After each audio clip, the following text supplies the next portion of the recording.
Ambré. Donc, mesdames, messieurs les élus, chers amis surtout, c'est bien sûr un honneur pour moi de vous recevoir ici dans le 12e pour débattre des problématiques de notre société et en particulier, bien sûr, un sujet difficile qui défraie la chronique très souvent dans notre propre pays. Je souhaitais remercier ce soir particulièrement notre conseillère de Paris, Valérie Montandon, que je salue amicalement et qui s'est excusée de ne pas pouvoir être avec nous car elle a pris son nouveau mandat depuis une semaine et est très débordée, mais il m'a assuré de son soutien et regrettait bien sûr de ne pas pouvoir venir. Pour ma part, je profite bien sûr de l'occasion pour vous remercier tout d'abord de votre participation. Cette soirée est le commencement d'une longue série de débats que je souhaite organiser dans le 12e. En effet, je suis farouchement déterminé à reconquérir le 12e et à récupérer la mairie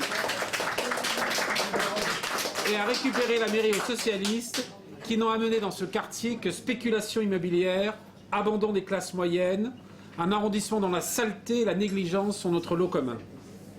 Avec toutes les bonnes volontés, et particulièrement avec Valérie, notre conseillère de Paris, et bien sûr dans l'unité de toutes les forces de droite du centre, sans plus aucune lutte à jamais à l'intérieur de notre propre mouvement, je vous convie et vous demande pleinement de m'aider à cette reconquête. Dans l'exploitation et du clientélisme du Front National, qui fonde sa politique sur la peur et le racisme, jusqu'au NPA, qui encourage le port du foulard dans les membres de ses listes électorales, la réalité de l'islam en France est plus complexe.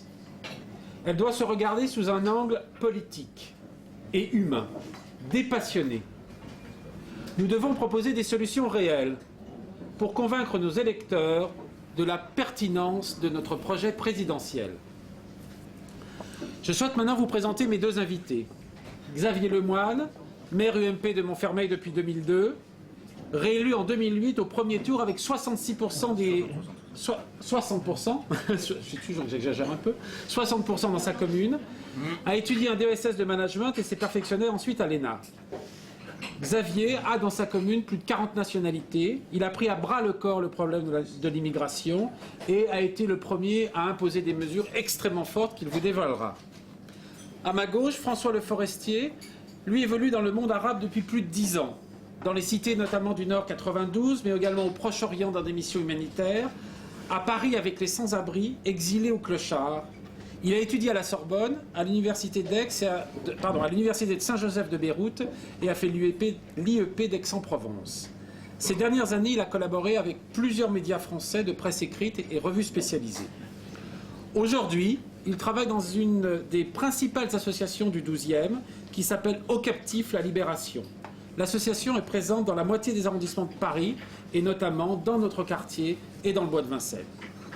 À l'issue de ces deux interventions, je prendrai les questions d'assistance, des questions courtes, pas des points de vue, afin que chacun puisse participer. Je remercie nos deux orateurs de l'honneur qu'ils nous font d'être là ce soir. J'espère que vous prendrez ce débat avec intérêt et surtout que l'on pourra sortir de cette réunion des points essentiels pour la présidentielle qui est devant nous. Xavier, attention.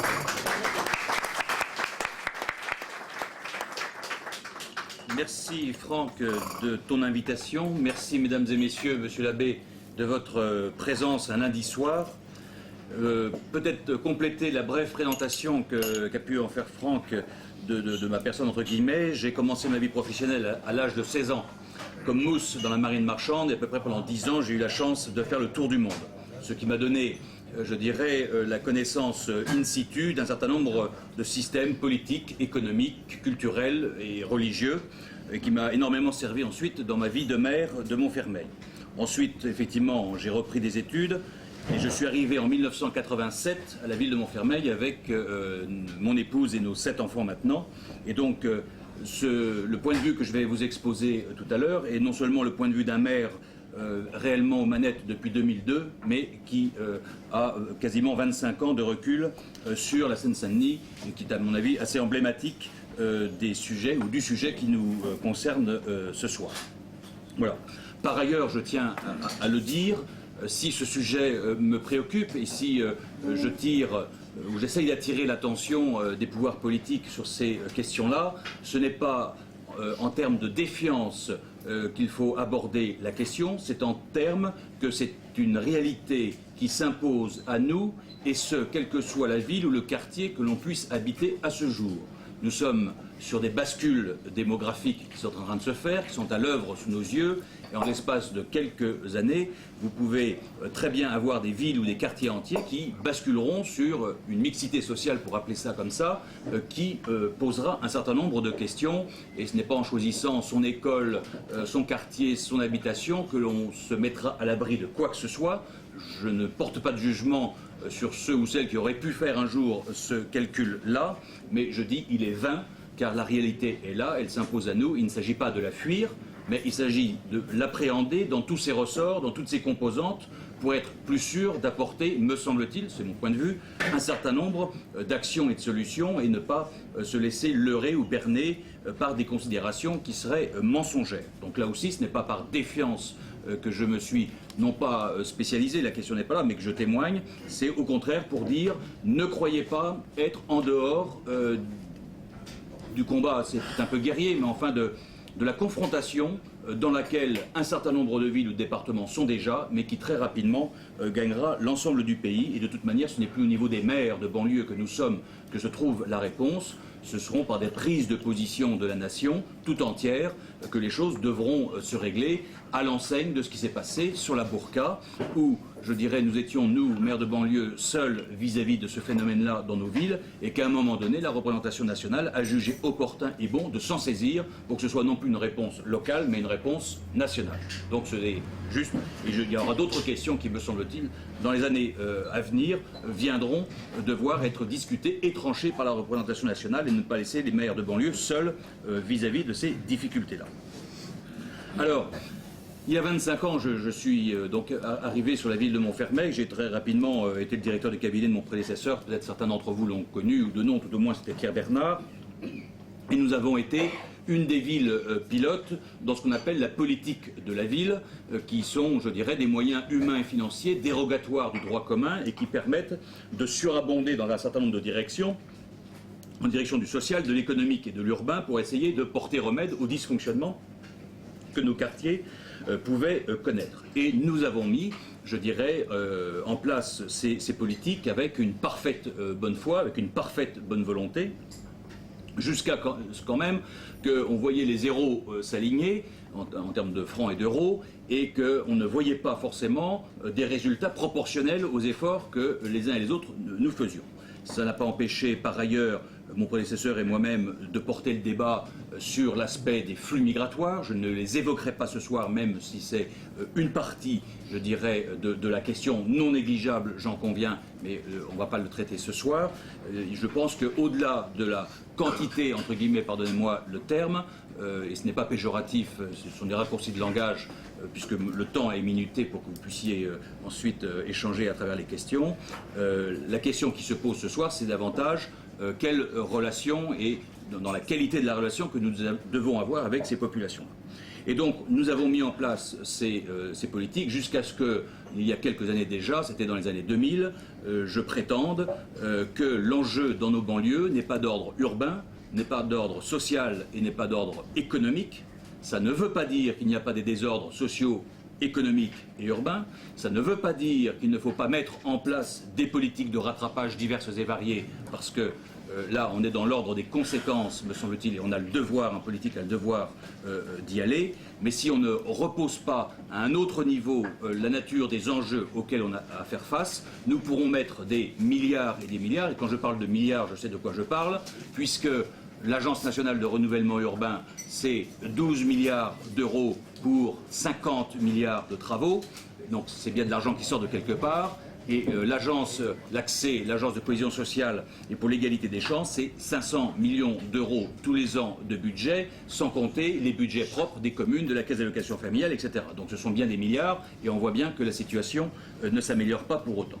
Et donc je dis que l'enjeu dans nos banlieues est d'ordre à minimum culturel, je dis bien un minimum culturel, et dans un certain nombre de cas, que je réserve à certains territoires, d'ordre cultuel. J'y viendrai tout à l'heure.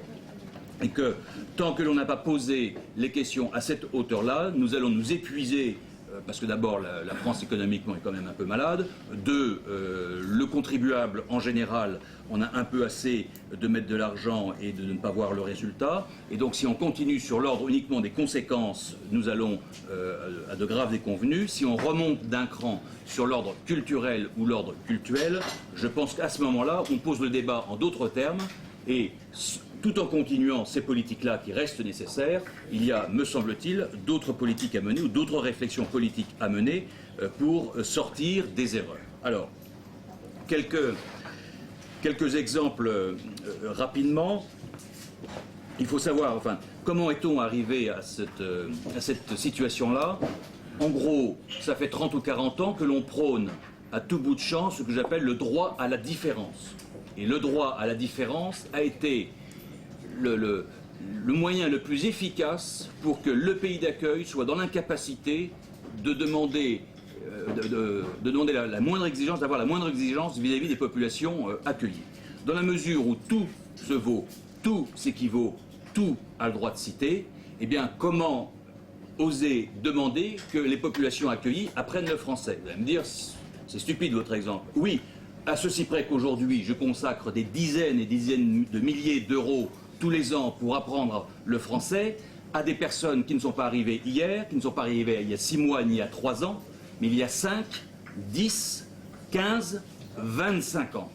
Voilà où on en est actuellement. Donc cela fait 25 ans que l'on met des systèmes de rattrapage scolaire, etc., diverses et variés, extrêmement coûteux, peut-être nécessaires par rapport à l'échec scolaire, mais qu'on ne s'est jamais posé la question si par ailleurs les parents maîtrisaient le français, et maîtrisant le français, étaient capables de maîtriser les institutions dans lesquelles ils mettaient les gamins pour apprendre. Et quand c'est le gamin qui fait l'interface entre l'assistante sociale et les parents, entre l'instituteur et les parents, et puis à l'âge de 13-14 ans entre le juge et les parents, eh bien c'est sûr que voilà, derrière on multiplie à l'infini des systèmes coûteux, peu efficace si on n'est pas remonté au départ. Et donc ce droit à la différence a été mortifère.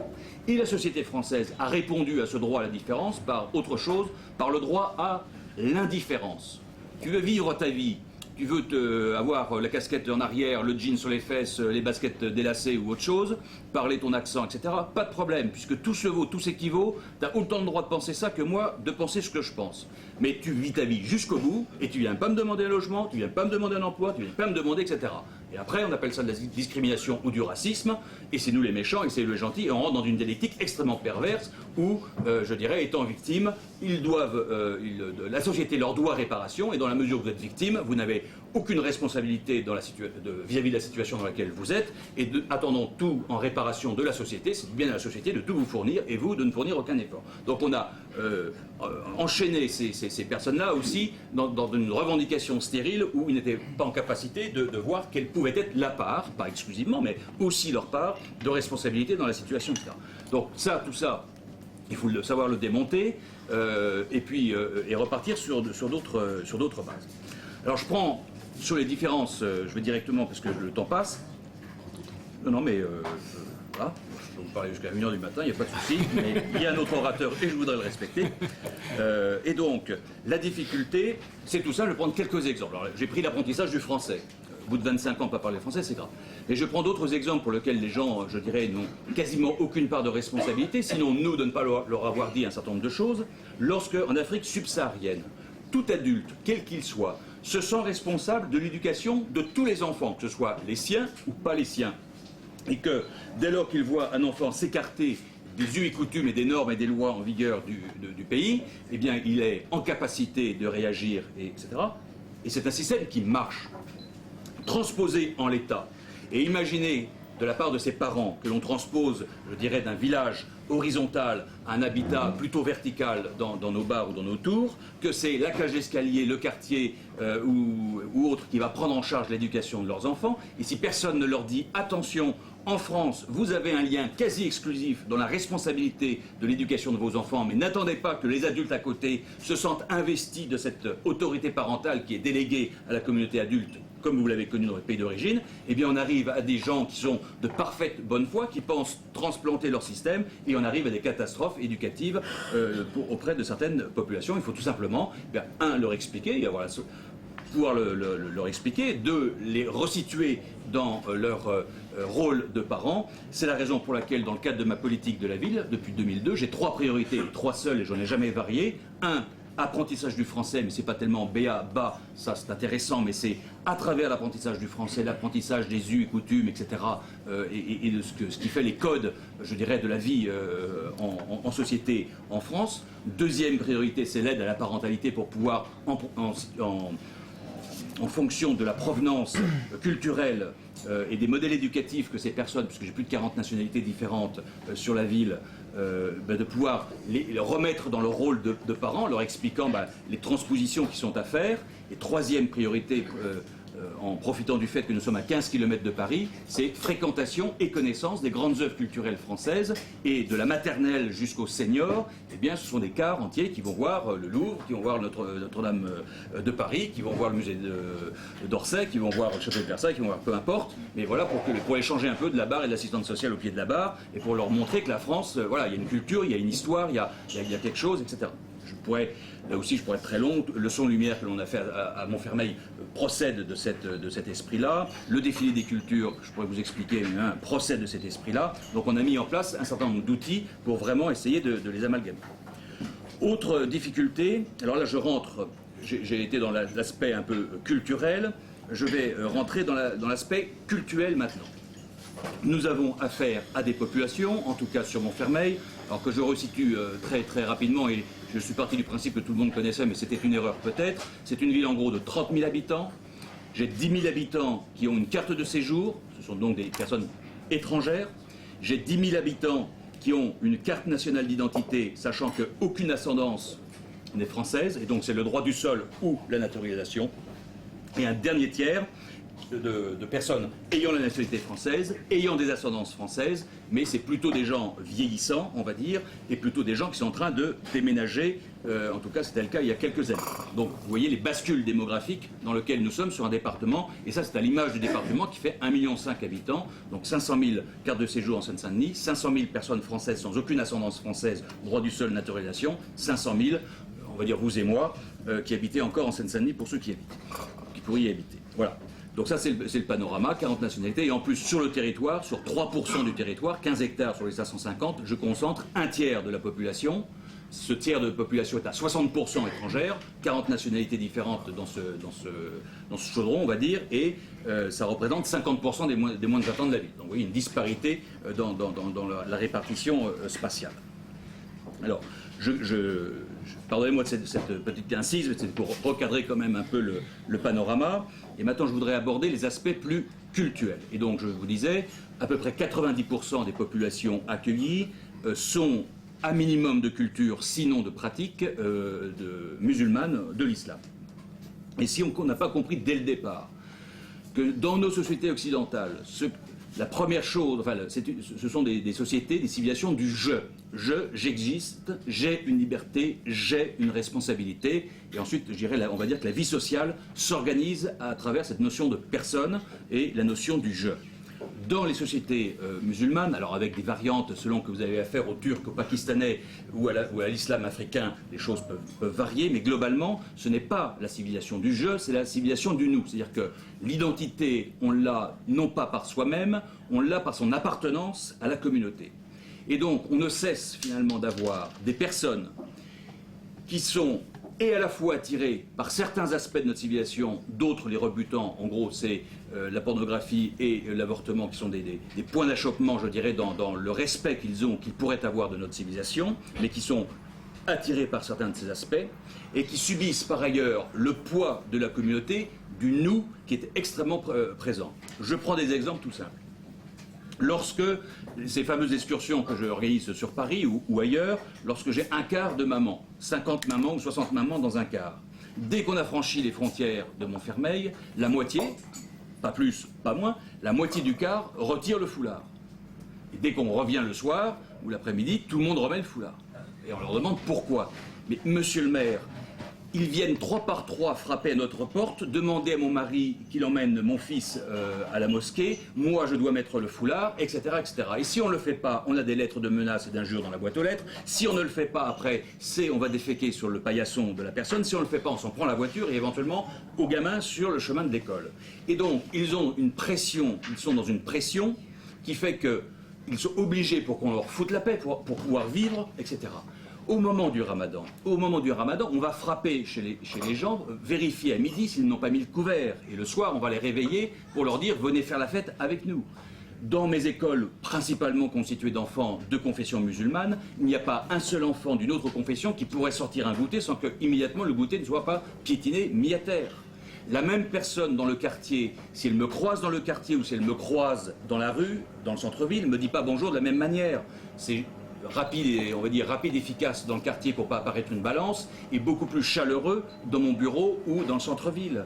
Au moment du ramadan, et avant les émeutes de 2005, qui ont été quand même une coupure psychologique importante, au moment du ramadan, j'habite à 50 mètres de la résidence des Bosquets, les familles venaient chez nous sonner, et c'était en plein dans l'angle de guet du trafic de drogue qui est au bâtiment 5 à côté. Bien. Ça ne posait pas de problème. Aujourd'hui, les gâteaux pour le ramadan, ils me sont offerts soit déposés à la mairie, soit on donne rendez-vous à mon épouse sur un parking de grande surface pour que les gens ne soient pas vus en train d'alimenter le maire, quoi, enfin la balance. Bon. Donc, c'est ça la difficulté. Et donc, il faut faire extrêmement attention de ne pas se méprendre et de ne pas mettre tout le monde dans le même sac et d'avoir un jugement hâtif. Il faut considérer une minorité extrêmement organisée, déterminée, qui a un autre projet de société que le nôtre et qui fait une pression quotidienne et constante sur d'autres populations qui sont ballottées entre leur appétence pour certains aspects de notre civilisation et ce poids de la communauté où on leur rappelle leur devoir de musulmans appartenant à l'Oumma, etc., etc. Et donc c'est extrêmement difficile. Et quand vous avez une femme voilée, vous ne savez pas si elle est voilée par conviction, par revendication ou tout simplement pour avoir le profil ambiant et qu'elle ne soit pas enquiquinée. Quand je vous dis que c'est une minorité extrêmement agissante, en 2008, il y a eu entre la communauté musulmane ou les communautés musulmanes et la gauche, il n'y a pas eu d'accord électoral. Et donc 4 jours avant le dépôt des listes, ils ont fait une liste financée par les kebabs et les boucheries halal de la ville. Bien. Le résultat électoral a été le suivant. 17% sur la résidence des Bosquets, la fameuse résidence dont je vous parlais tout à l'heure, 12% sur le centre-ville parce qu'il y a aussi beaucoup de logements sociaux et que les attributions ont été très ciblées par l'office départemental des HLM qui n'est pas du même bord politique que moi, et entre 4 et 7% partout ailleurs sur le pavillonnaire. Bien. Numériquement, si toute la communauté musulmane avait voté d'un seul homme, ils auraient dû avoir à peu près 20-25% du corps électoral. Et donc le soir des résultats, le leader de la liste dit « Nous avons été trahis par nos frères ». Sous-entendu, effectivement, on n'a pas réussi à convaincre nos frères de voter tous comme un seul homme. Eh bien, ils ont entrepris le recensement sur une base religieuse de toutes les familles, et dans le pavillonnaire et dans le collectif, pour savoir où habitaient toutes les familles musulmanes de la ville de Montfermeil. Voilà. Bon. Donc il faut savoir aussi comment ils s'organisent et qu'ils ne reculent devant rien. Amusez-vous, faire un recensement, est-ce que vous êtes catho, protestant ou juif, ça va faire drôle dans le paysage, et vous allez avoir la halle et tout le reste qui va vous tomber sur le chou. Mais ça, ce recensement-là, personne n'a rien dit parce que c'est peut-être normal ou j'en sais rien. Bon. Voilà où on en est. Donc méfiance aussi à ne pas mettre tout le monde et à bien voir dans quelle situation de prise d'otage, j'appelle ça une prise d'otage sociale, un chantage social, ces populations sont dans nos quartiers. Si ensuite, et je vais me taire, si ensuite on devait remonter d'un cran dans la perception de ces difficultés, c'est un peu l'interview que j'ai voulu donner, l'entretien que j'ai eu avec un aumônier, l'aumônier musulman de Fleury-Méringis, dans Valeurs Actuelles de cette semaine, où j'essaye de montrer comment le droit positif français a été irrigué, a été fécondé par la vision chrétienne de l'homme et donc de la société, et comment, à partir des textes coraniques et de la tradition coranique, la vision de l'homme et la vision de la société sont radicalement différents. Je ne parle pas de jugement de valeur, mais différents, et qu'à un moment donné, les sociétés qui se développent à partir de là, eh bien, divergent quand même sur des choses fondamentales. Et moi, je vois 3 points extrêmement délicats de compatibilité, on va dire, de l'islam avec la République. C'est la laïcité, qui est une notion totalement inconnue en islam, qui est l'imbrication, c'est une foi, une loi, une culture et un gouvernement tout à la fois. 2, donc la laïcité. 2, l'égalité homme-femme. Et 3, la liberté de conscience. Il n'y a qu'à regarder en Algérie, pas très loin de chez nous, comment ce qu'ils appellent l'apostasie ou le changement de religion est puni. Et puis aujourd'hui, les mariages qui sont de mort dans certains pays, de prison ou d'autres choses, de toute manière, même dans nos pays, c'est la mort sociale. Donc nous, j'ai déjà dû exfiltrer, je l'ai déjà dit dans certaines émissions radio, j'ai déjà dû exfiltrer des personnes qui, effectivement, ayant fait un choix personnel et ayant embrassé une autre foi, eh bien, ont dû être exfiltrées parce que du jour au lendemain, c'est la mort sociale, à défaut de la mort physique, etc.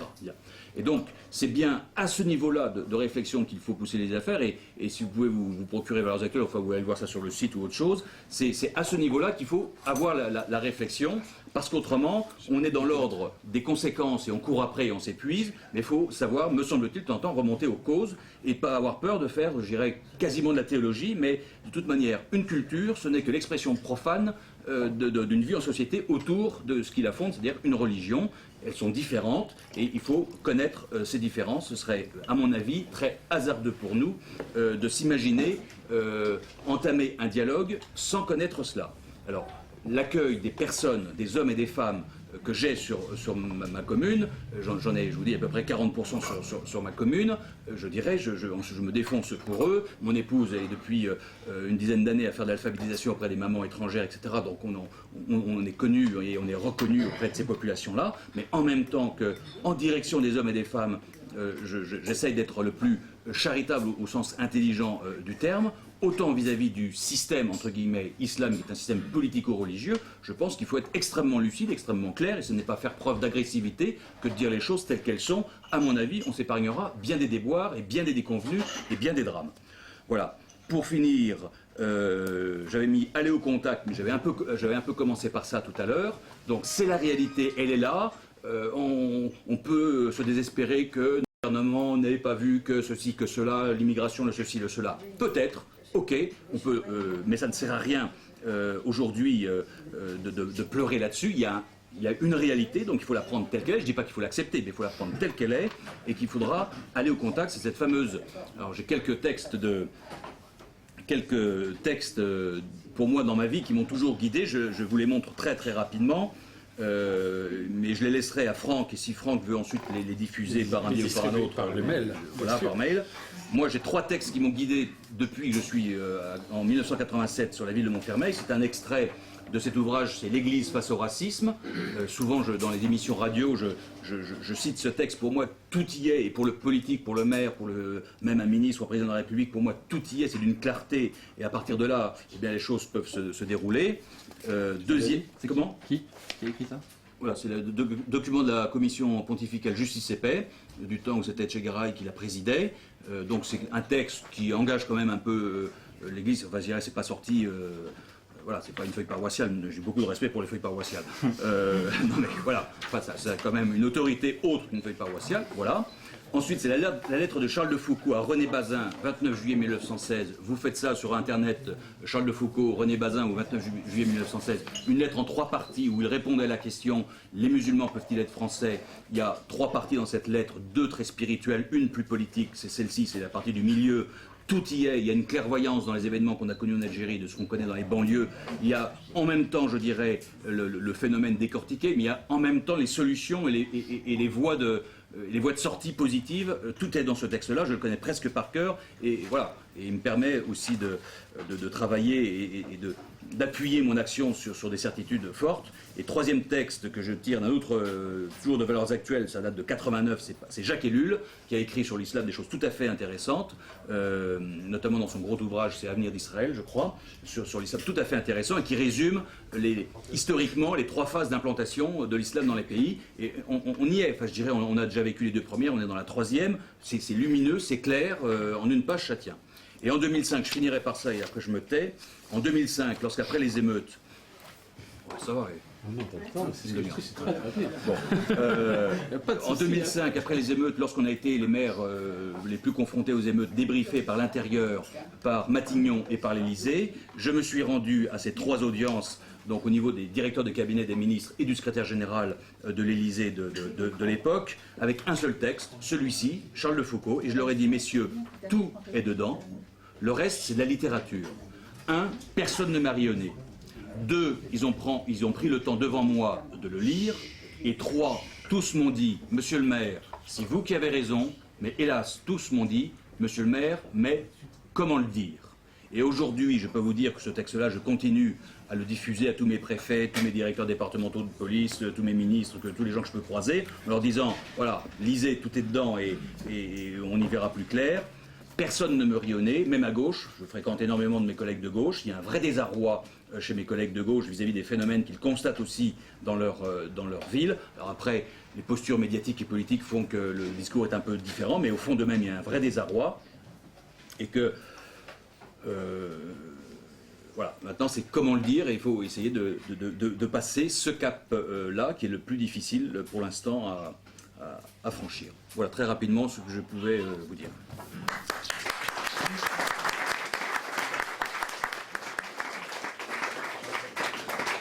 Merci Xavier pour cette, j'allais dire, ce témoignage, pour la teneur vraie de tes propos. Je pense que ça va nous amener à beaucoup de questions. Je vous propose que nous entendions le deuxième intervenant qui va vous faire bien évidemment un témoignage d'un autre type et que par la suite nous prenons les questions. Comme ça vous pourrez avoir, j'allais dire, pas deux points de vue différents, mais deux manières de traiter la problématique que nous essayons de traiter ce soir.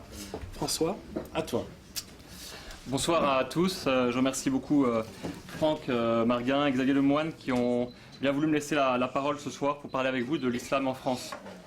Je pense que mon témoignage, parce que moi aussi c'est un témoignage, va être dans la prolongation et peut-être éclairer un petit peu aussi ce qu'a pu nous dire Xavier Lemoine, dans la mesure où moi aussi j'essaye d'être en contact avec cette réalité de l'islam. Et je pense que comme lui, je suis aussi un homme de terrain. Donc moi je travaille à Paris dans une association qui s'appelle Au Captif la Libération. On travaille avec les personnes de la rue, mais aussi avec les personnes qui vivent de la rue, les personnes prostituées.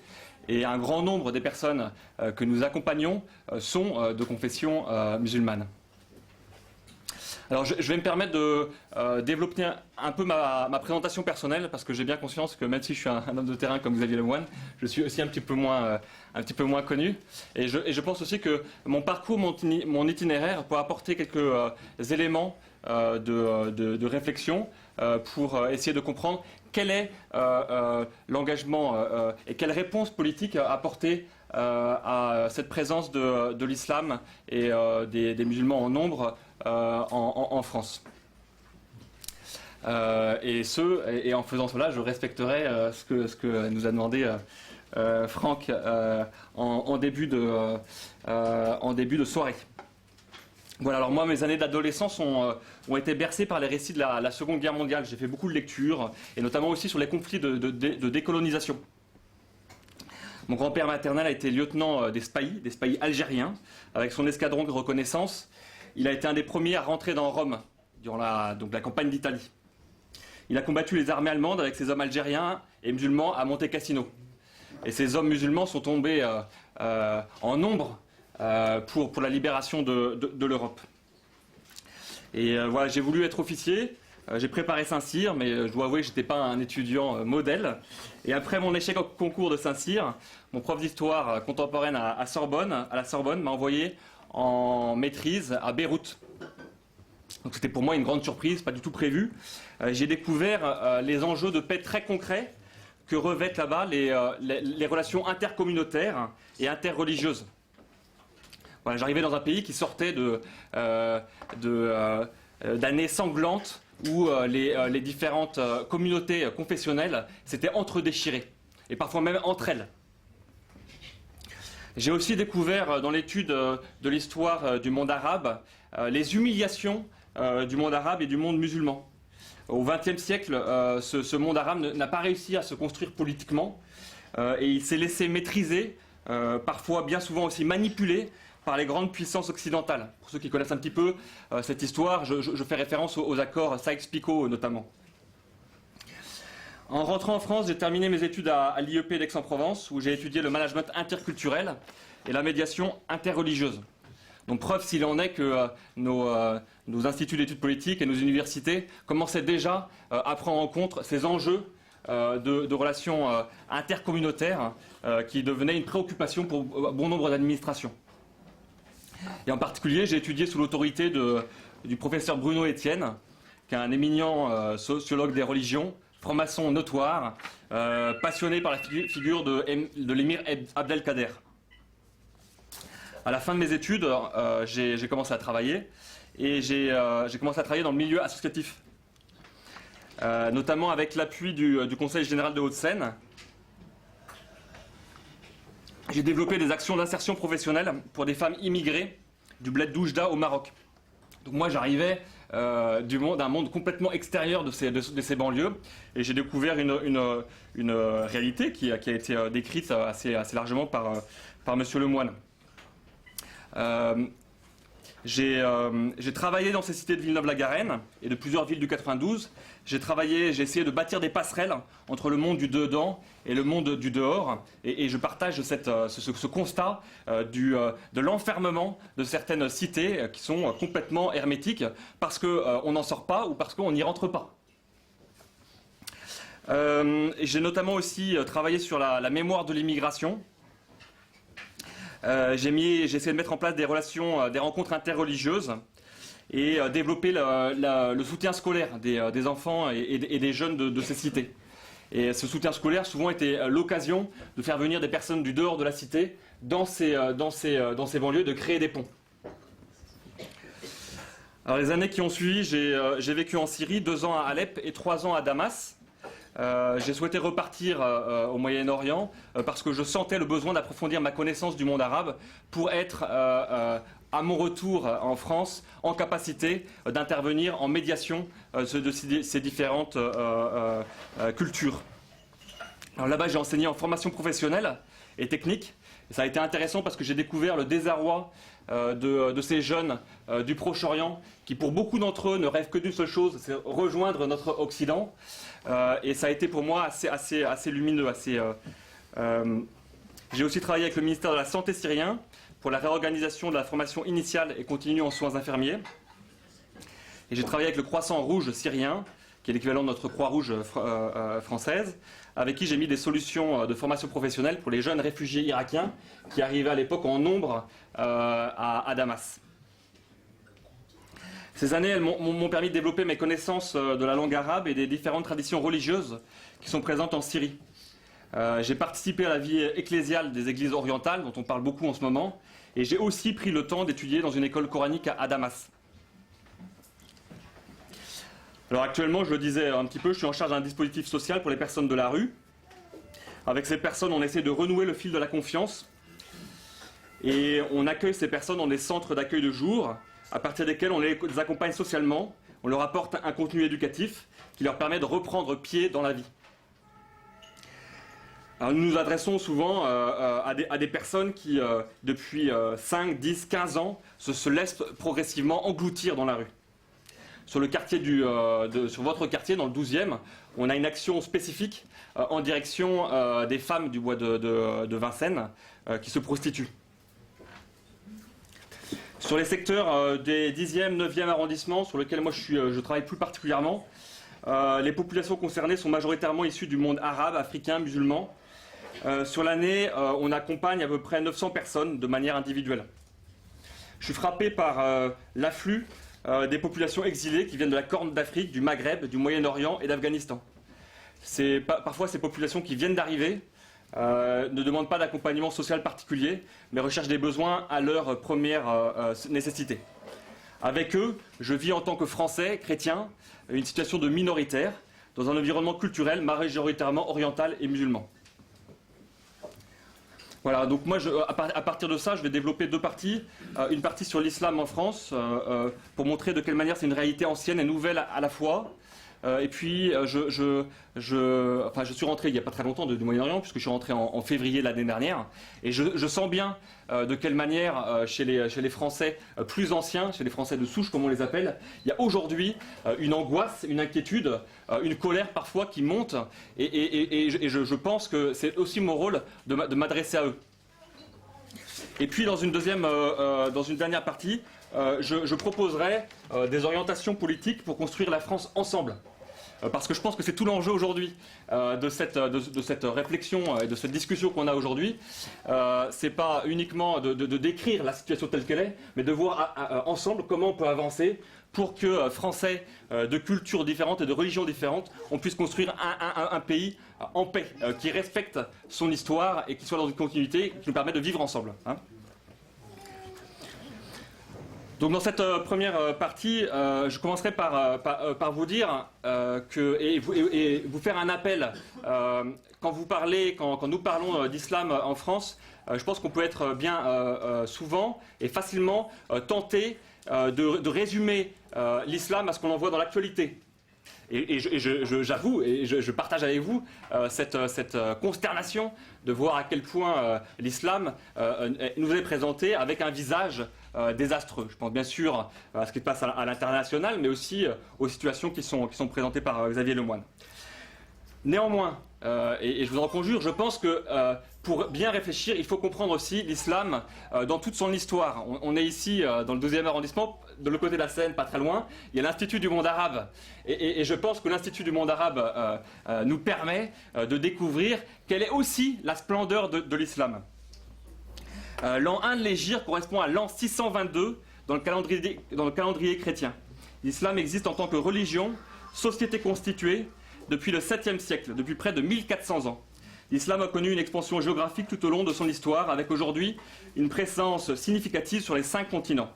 Les dynasties musulmanes ont régné sur des étendues territoriales immenses. Le monde musulman a intégré en partie l'héritage hellénistique, a participé au développement de la culture méditerranéenne, philosophie, médecine, astronomie, poésie. Voilà, c'est ça aussi l'islam, ce n'est pas que ce visage inquiétant.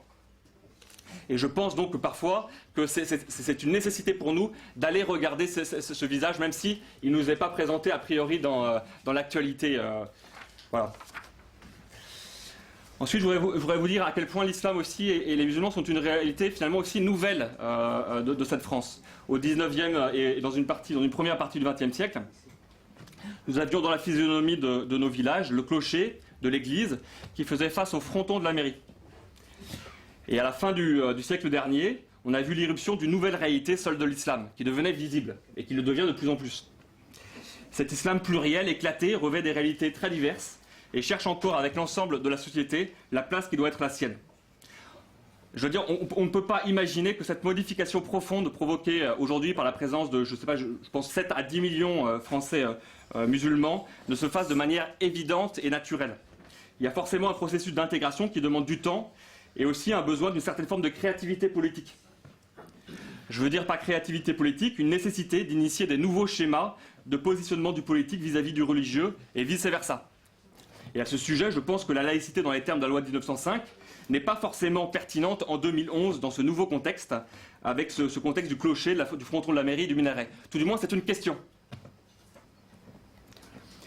Concernant les relations sociales, elles sont encore, bien sûr, très aujourd'hui compliquées dans les rapports entre les Français anciens et les Français nouveaux, et notamment ceux qui sont musulmans. Je pose là la situation des couples mixtes, de l'intégration sur le marché de l'emploi pour les jeunes musulmans, des complications pour un jeune musulman de changer de religion, de l'alimentation avec les prescriptions alimentaires de l'islam, du port ostentatoire des signes religieux. Je pense donc que ces difficultés qui sont réelles, loin de moi l'idée ou le désir de les sous-estimer, peuvent être aussi les manifestations des douleurs d'une certaine forme d'enfantement, d'une société nouvelle. Elles ne sont pas nécessairement les signes avant-coureurs d'un conflit irrémédiable, d'un conflit violent, avec deux catégories clairement distinctes de population. Je pense que ce n'est pas vrai. Hein. Après, pour l'islamisme politique, je vais faire aussi un petit focus là-dessus, parce qu'on en parle beaucoup, évidemment. Je pense qu'il fait son lit dans le terreau des inégalités sociales et économiques. Dans les années 60, l'islamisme, je vais faire un petit point d'histoire, dans les années 60, l'islamisme politique a pris le relais du nationalisme arabe. Dans le contexte historique de l'impérialisme colonial européen et de la guerre froide, le nationalisme arabe n'avait pas réussi à construire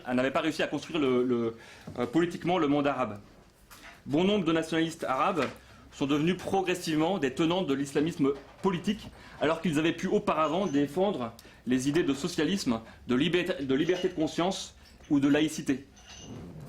L'islamisme est devenu en quelque sorte la cause des humiliés et aussi des pauvres. Je peux témoigner en Syrie de quelle manière, ces dernières années, les signes visibles de l'avancée de ces doctrines, notamment dans les populations en exode rural, ou celles qui sont frappées par le chômage, ou celles qui sont empêchées de participer à la vie politique et publique dans leur pays. De la même manière, en France, si des jeunes hommes et femmes, et là je parle de la minorité militante dont nous parle Xavier Lemoyne, s'il y a des jeunes hommes et femmes de mon âge qui se laissent séduire par des prophètes de malheur, je peux vous affirmer qu'ils ne le font pas par plaisir mais par impuissance. Ils sont les jeunes laissés sur les bancs de nos écoles en faillite. Ils sont les jeunes à qui notre société n'a jamais su que proposer la réussite matérielle et individuelle. Ils sont les jeunes qui, malgré des études réussies, n'ont jamais pu trouver de travail. Ils sont les jeunes scandalisés par la domination à l'échelle internationale des pays riches sur les pays pauvres. Ils sont les jeunes qui n'ont jamais connu de la France que leur propre communauté immigrée, enclavée dans des cités dont ils ne sortent pas ou alors qu'en bande. L'islamisme politique offre à tous ces jeunes de retrouver leurs racines, offre une nouvelle perspective politique de lutte des classes, offre une espérance d'ordre eschatologique. Que proposons-nous en alternative ? Les expressions de violence légitimées par l'islamisme sont extrêmement télégéniques. Pour autant, il ne faut pas négliger aussi, je pense, d'autres mouvements de fond qui traversent le monde musulman, et notamment aussi en France. Et à ce sujet, si on a bien compris, on a bien compris la réalité de la cité des Bosquets notamment, je pense que ce n'est pas que ça l'islam en France, c'est aussi dans certaines villes des zones urbaines qui sont beaucoup plus partagées, beaucoup plus mixées, et dans lesquelles se crée un vrai brassage. Et j'entends et je vois autour de moi, puisque dans mon équipe de travailleurs sociaux ou d'agents, j'ai pas mal de personnes qui sont musulmanes, et je vois notamment par les couples mixtes, par ces rencontres, il y a des choses qui sont nouvelles que j'aurais jamais vues au Moyen-Orient. Un exemple concret, ces dernières semaines, dans mes proches, j'ai 2 parents musulmans qui sont mariés avec une personne chrétienne d'une autre communauté, elle aussi immigrée, qui ont décidé de faire baptiser leur enfant. Je prends cet exemple parce qu'il est, à mon avis, assez éclairant sur des possibilités nouvelles qui peuvent se faire en France, parce qu'il reste encore aujourd'hui une liberté de conscience et une liberté de religion qui n'aurait jamais pu se passer en dehors de nos frontières, dans un pays exclusivement musulman.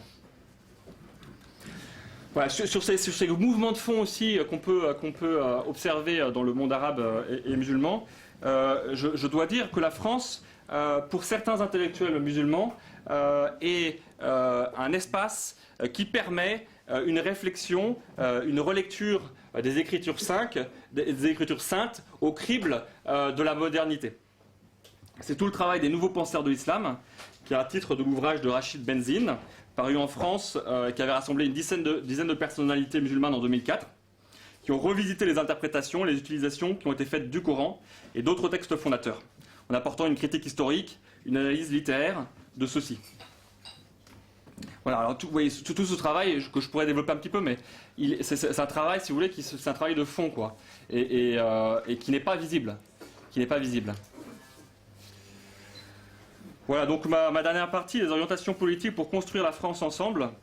Je disais à un ami dernièrement, pour moi, les enjeux de cette coexistence et de cette construction de la France ensemble, les enjeux, les situations d'enfermement, de rupture de certains territoires sont comparables à la situation de grande exclusion des personnes de la rue. Pourquoi je fais le parallèle ? Parce que je pense que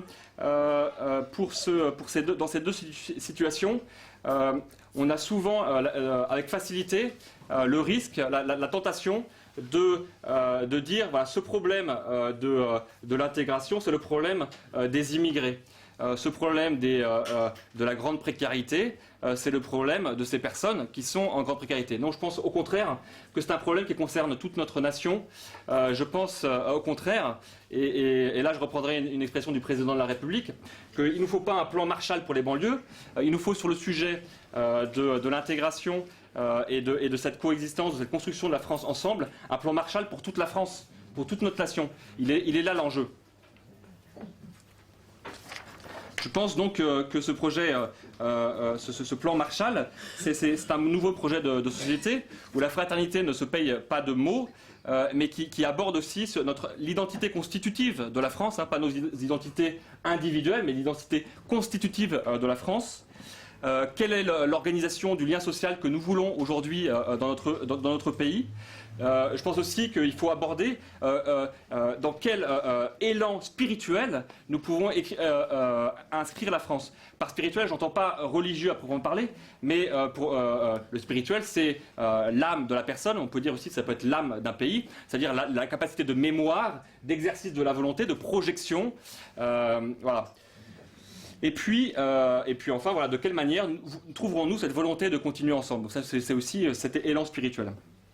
Alors voilà, j'ai élaboré plusieurs idées concrètes qui sont déjà à l'œuvre et qu'il ne faut pas renier. Je vais commencer par celles qui sont, à mon avis, déjà pas mal utilisées. On parlait de la rénovation urbaine, de la politique de la ville. Je pense qu'il faut continuer à décloisonner les cités en favorisant la mixité culturelle.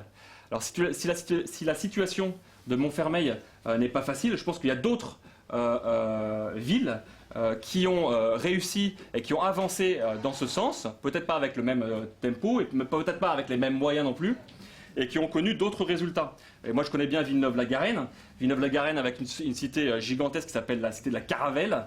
Et cette cité, durant les événements de triste mémoire de 2005, ne s'est pas soulevée. Et là je pense qu'il y a une réflexion intéressante à mener pour comprendre pourquoi certaines cités se sont soulevées en 2005 et d'autres ne se sont pas soulevées. Je pense qu'il y avait il y a des actions politiques qui ont été menées et qui finalement ont aussi réussi.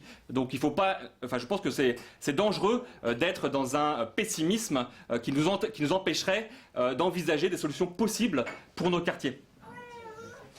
Après, je crois aussi qu'il faut favoriser le relèvement de l'éducation nationale. Alors, vous allez me dire c'est immense, quoi, mais je le dis quand même parce que je pense que c'est une solution du problème qui est là. Et puis de l'insertion professionnelle de la jeunesse des cités.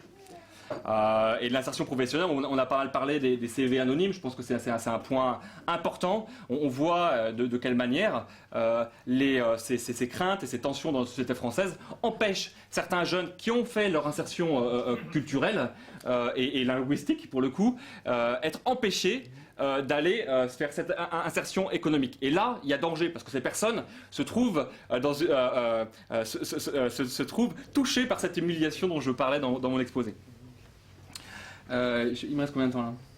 Encore 5 minutes, c'est bon. 5 minutes, bon, c'est pas mal.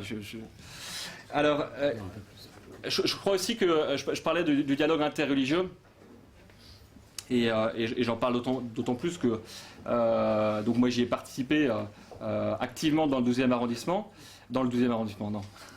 Ça viendra peut-être un jour, mais je ne suis pas du tout dans le 12e arrondissement. Dans les Hauts-de-Seine, je vois que ce dialogue interreligieux, d'un point de vue politique, apporte des possibilités de construire des ponts et un poids symbolique extrêmement fort. Que le maire puisse réunir à ses côtés les dignitaires et les représentants du culte musulman ou des églises qui sont présentes, je crois que là il y a quelque chose qui doit continuer à se jouer.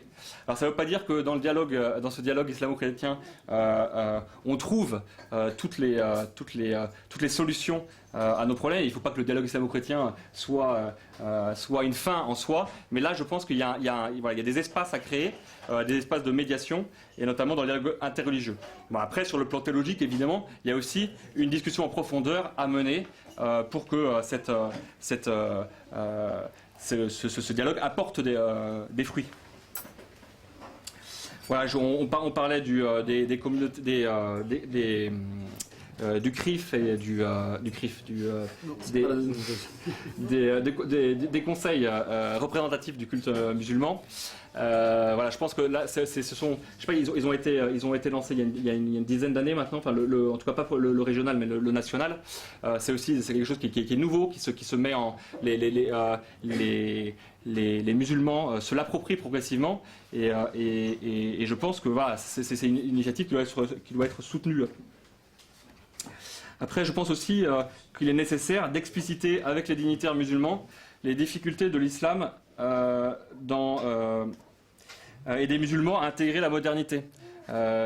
C'est important que les musulmans et les personnes qui s'expriment, qui sont les imams, qui puissent avoir un dialogue et une présentation des difficultés auxquelles ils peuvent être confrontés. Je pense que notamment l'échange et l'interview croisée, le débat qui est paru dans Valeurs Actuelles participe justement à cette possibilité de s'ouvrir aux difficultés qui sont rencontrées sur le terrain.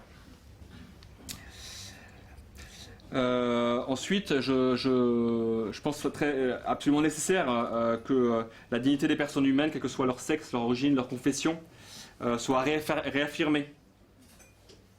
Et notamment aussi la réaffirmation du droit inaliénable à la liberté de conscience et de religion. Et enfin, le dernier point que j'aborderai, que je développerai un peu plus, c'est qui me paraît être un enjeu pour les présidentielles, c'est, à mon avis, faire le même constat d'Angela Merkel, celui que le multiculturalisme, cette idée que peuvent coexister dans un seul pays plusieurs modèles culturels, est une idéologie qui aujourd'hui plonge l'Allemagne comme la France dans un grand désarroi. Désarroi qui est partagé, qui est présenté par M. Lemoine. Et je pense qu'il est nécessaire de reconnaître et d'expliciter l'héritage chrétien de la culture de la France. Donc je ne sais pas si vous avez pris connaissance des propos d'Angela Merkel devant la jeunesse de la CDU le 17 octobre dernier. Elle reconnaissait l'échec du multiculturalisme en Allemagne en soulignant par opposition l'illusion de croire à la possibilité de faire coexister des modèles culturels différents. Elle a insisté en particulier sur la connaissance partagée de la langue allemande. Et donc ça croise ce que disait Xavier Lemoine. Et Angela Merkel ajoutait « Nous nous sentons liés, nous Allemands, aux valeurs chrétiennes. Celui qui n'accepte pas cela n'a pas sa place ici. » Alors je ne suis évidemment pas favorable à un État confessionnel. Je pense qu'elle ne l'est pas non plus. Je ne veux pas non plus réduire le christianisme à une simple identité d'appartenance. A fortiori, si celle-ci n'existe uniquement que pour faire barrage à l'islam. Par contre, je suis favorable à un accompagnement des Français dans la découverte, dans la reconnaissance et dans l'explicitation de la nature chrétienne du terreau dans lequel leur pays s'enracine. Et je pense en ce moment au discours de Benoît XVI, au Monde de la Culture à Paris il y a 2 ans. Il montrait l'importance du monachisme dans la construction de l'intelligence française et européenne. Je vais dire d'une autre manière, je prendrai l'exemple d'une famille, une famille qui essaye d'accueillir en son sein une personne étrangère. Cet accueil ne peut pas se faire s'il n'y a pas une présentation de cette famille à ce nouveau venu. Et je crois qu'aujourd'hui, il est nécessaire que notre pays se présente comme pays chrétien laïque, et que l'un n'empêche pas l'autre. Et ça n'exclut en rien d'ailleurs les nouveaux venus. Et je pense d'ailleurs qu'on pourrait tout à fait imaginer, et moi j'y serais assez favorable, qu'il puisse y avoir une journée fériée qui soit en l'honneur d'une fête musulmane. Pour moi, c'est pas du tout contradictoire. Hein. Alors certains d'entre vous me diront, nous sommes français de souche, mais nous ne sommes pas chrétiens. Et je leur dirais à mon tour qu'ils n'ont pas forcément raison. Qu'avant eux, sur des générations, la plupart de leurs parents ou certains de leurs parents ont fréquenté les églises et qu'ils sont, d'une certaine manière, ils appartiennent à un collectif qui est façonné par le christianisme. Et je pense que là est un danger, c'est un danger dans cette confusion, c'est celui d'une certaine amnésie, oublier que la France, c'est 15 siècles d'histoire, une trajectoire, un livre que nous écrivons génération après génération. Voilà, pour finir, et j'en viens à ma conclusion, dans un monde mondialisé où la centralité de l'Occident se distord, beaucoup de nos concitoyens souffrent de ne plus se sentir chez eux. Certains se sentent même agressés par une immigration qui porte jusqu'à chez eux la contestation de leur modèle culturel. Je pense que pour eux, comme pour les nouveaux Français, la France doit redécouvrir et expliciter davantage son héritage chrétien. C'est à ce prix-là qu'elle pourra reprendre pied dans son histoire, qui est aussi sa culture. Vous l'aurez compris, pour moi, le défi culturel de l'intégration des Français musulmans, c'est le défi de toute la France. Voilà.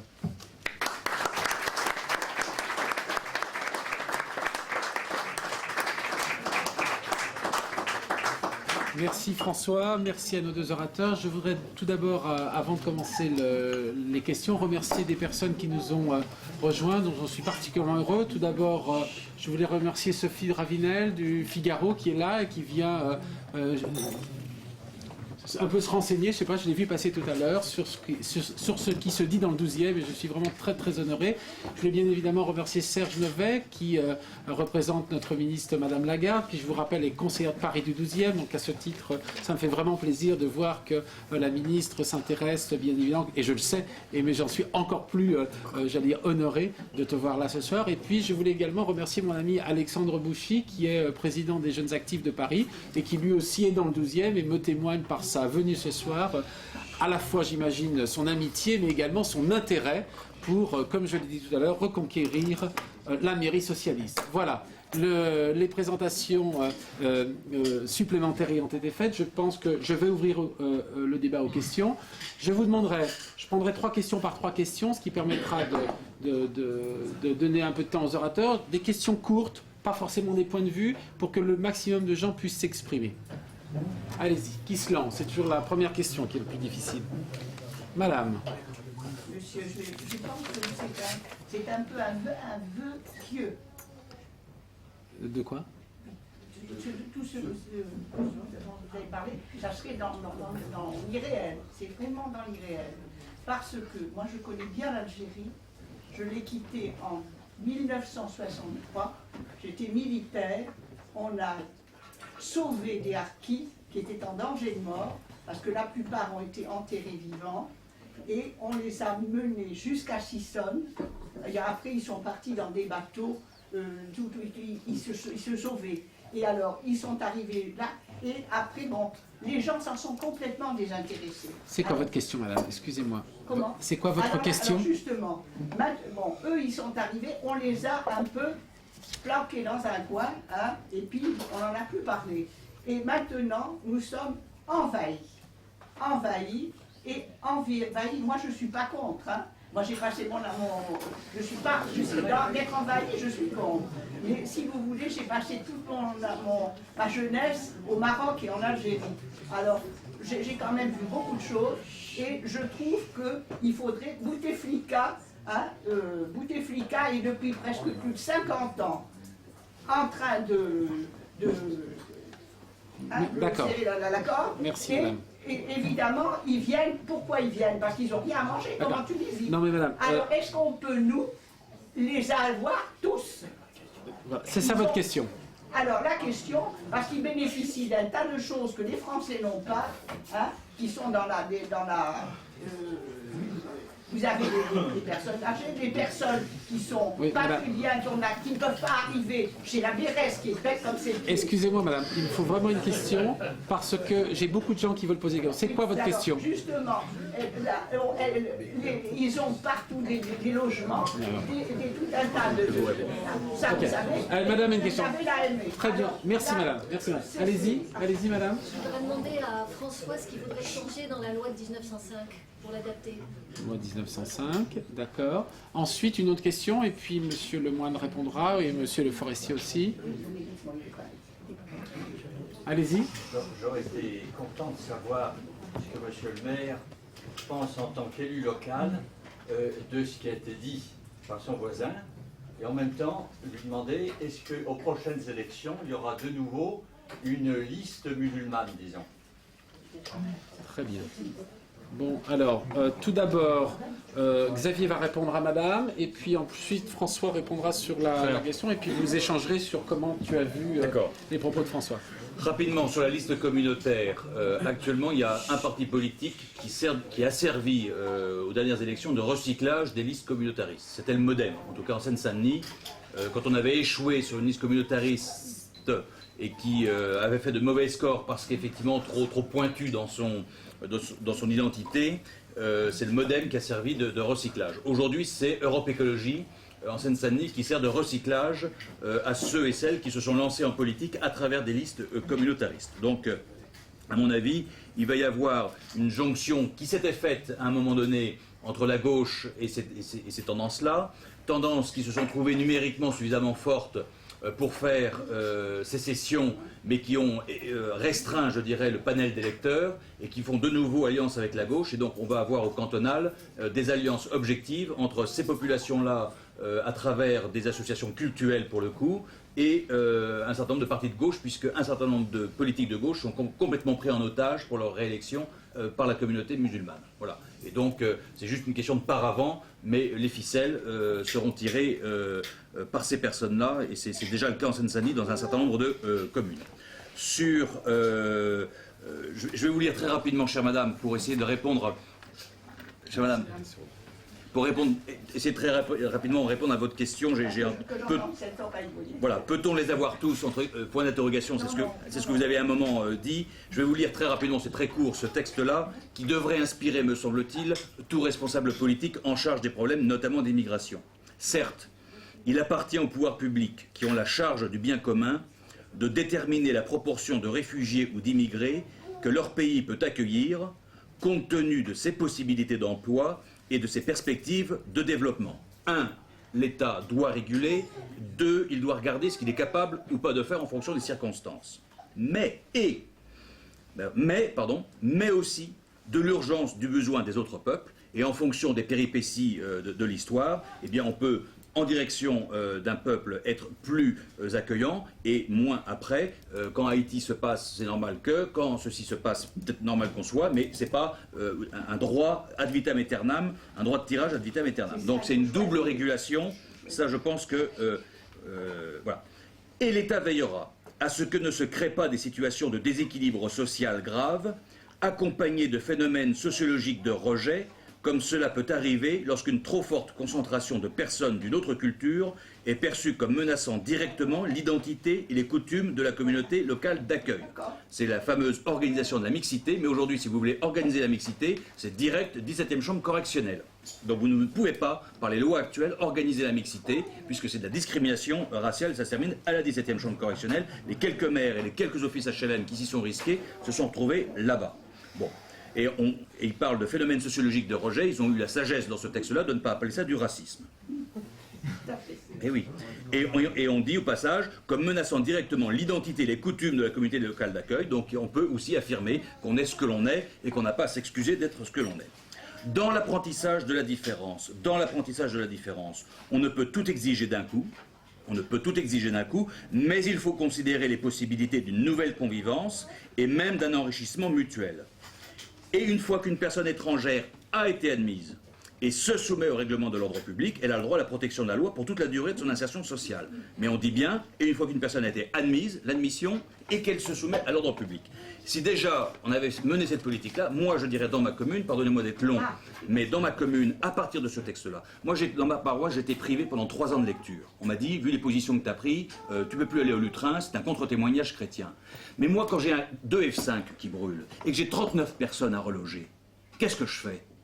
Je scolarise tous les gamins en disant « Monsieur le préfet, je suis la bonté incarnée » et je scolarise tous les gamins qui font les gamins en début de nuit et les gamins en fin de nuit. Je ne l'ai pas cru. Un jour, je suis resté dehors toute la nuit pour voir comment les gamins se relèvent en milieu de nuit puisqu'il n'y a pas assez de couchettes pour tout le monde dans les appartements. C'est comme ça que ça se passe. Et au nom de je ne sais pas quelle charité à la con, il faut que j'inscrive tout le monde. Eh bien, je dis au préfet « Monsieur le préfet, celui qui est titulaire d'un contrat de location, celui qui est titulaire d'un contrat de titre de propriété, je prends ces enfants. Tous ceux qui sont en hébergement ou en squat, je ne les prends pas. Voilà, pour ne pas encourager ce genre de phénomène.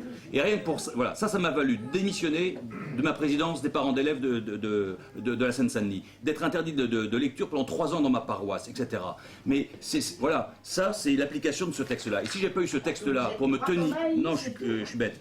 Mais si je n'avais pas eu ça, ce texte-là, pour tenir contre vents et marées, quand on s'est retrouvé avec mon prédécesseur Pierre Bernard à la 17e chambre correctionnelle, justement pour discrimination, etc., à l'appel de SOS Racisme, le MRAP, etc., mais moyennant quoi, dans ma ville, les 600 millions d'euros qui sont en train de s'investir, eh bien j'ai de bon espoir que ça porte des fruits, parce que j'essaye, et quand j'entends quelqu'un dans ma ville qui dit « Oh, les étrangers, il y en a ras-le-bol, ils ont le droit à tout », je leur dis « Non, monsieur, pas Montfermeil, et je vous demande le même respect pour votre voisin que pour n'importe quel autre étranger, parce que je fais respecter la loi. » Et qu'on peut demander le respect des uns pour les autres dès lors que la loi est respectée. Mais si on ne fait pas ça, on est complètement à côté et on arrive à un truc ingérable. Bon, je me suis un peu emballé, mais pour vous dire quand même que c'est du vécu, et voilà, je me tais, allez.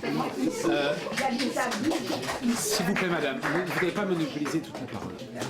François, si tu peux répondre à madame, s'il vous plaît. Oui, je vais répondre à madame. Voilà, donc moi, j'ai pas de proposition et j'ai pas d'idée toute faite sur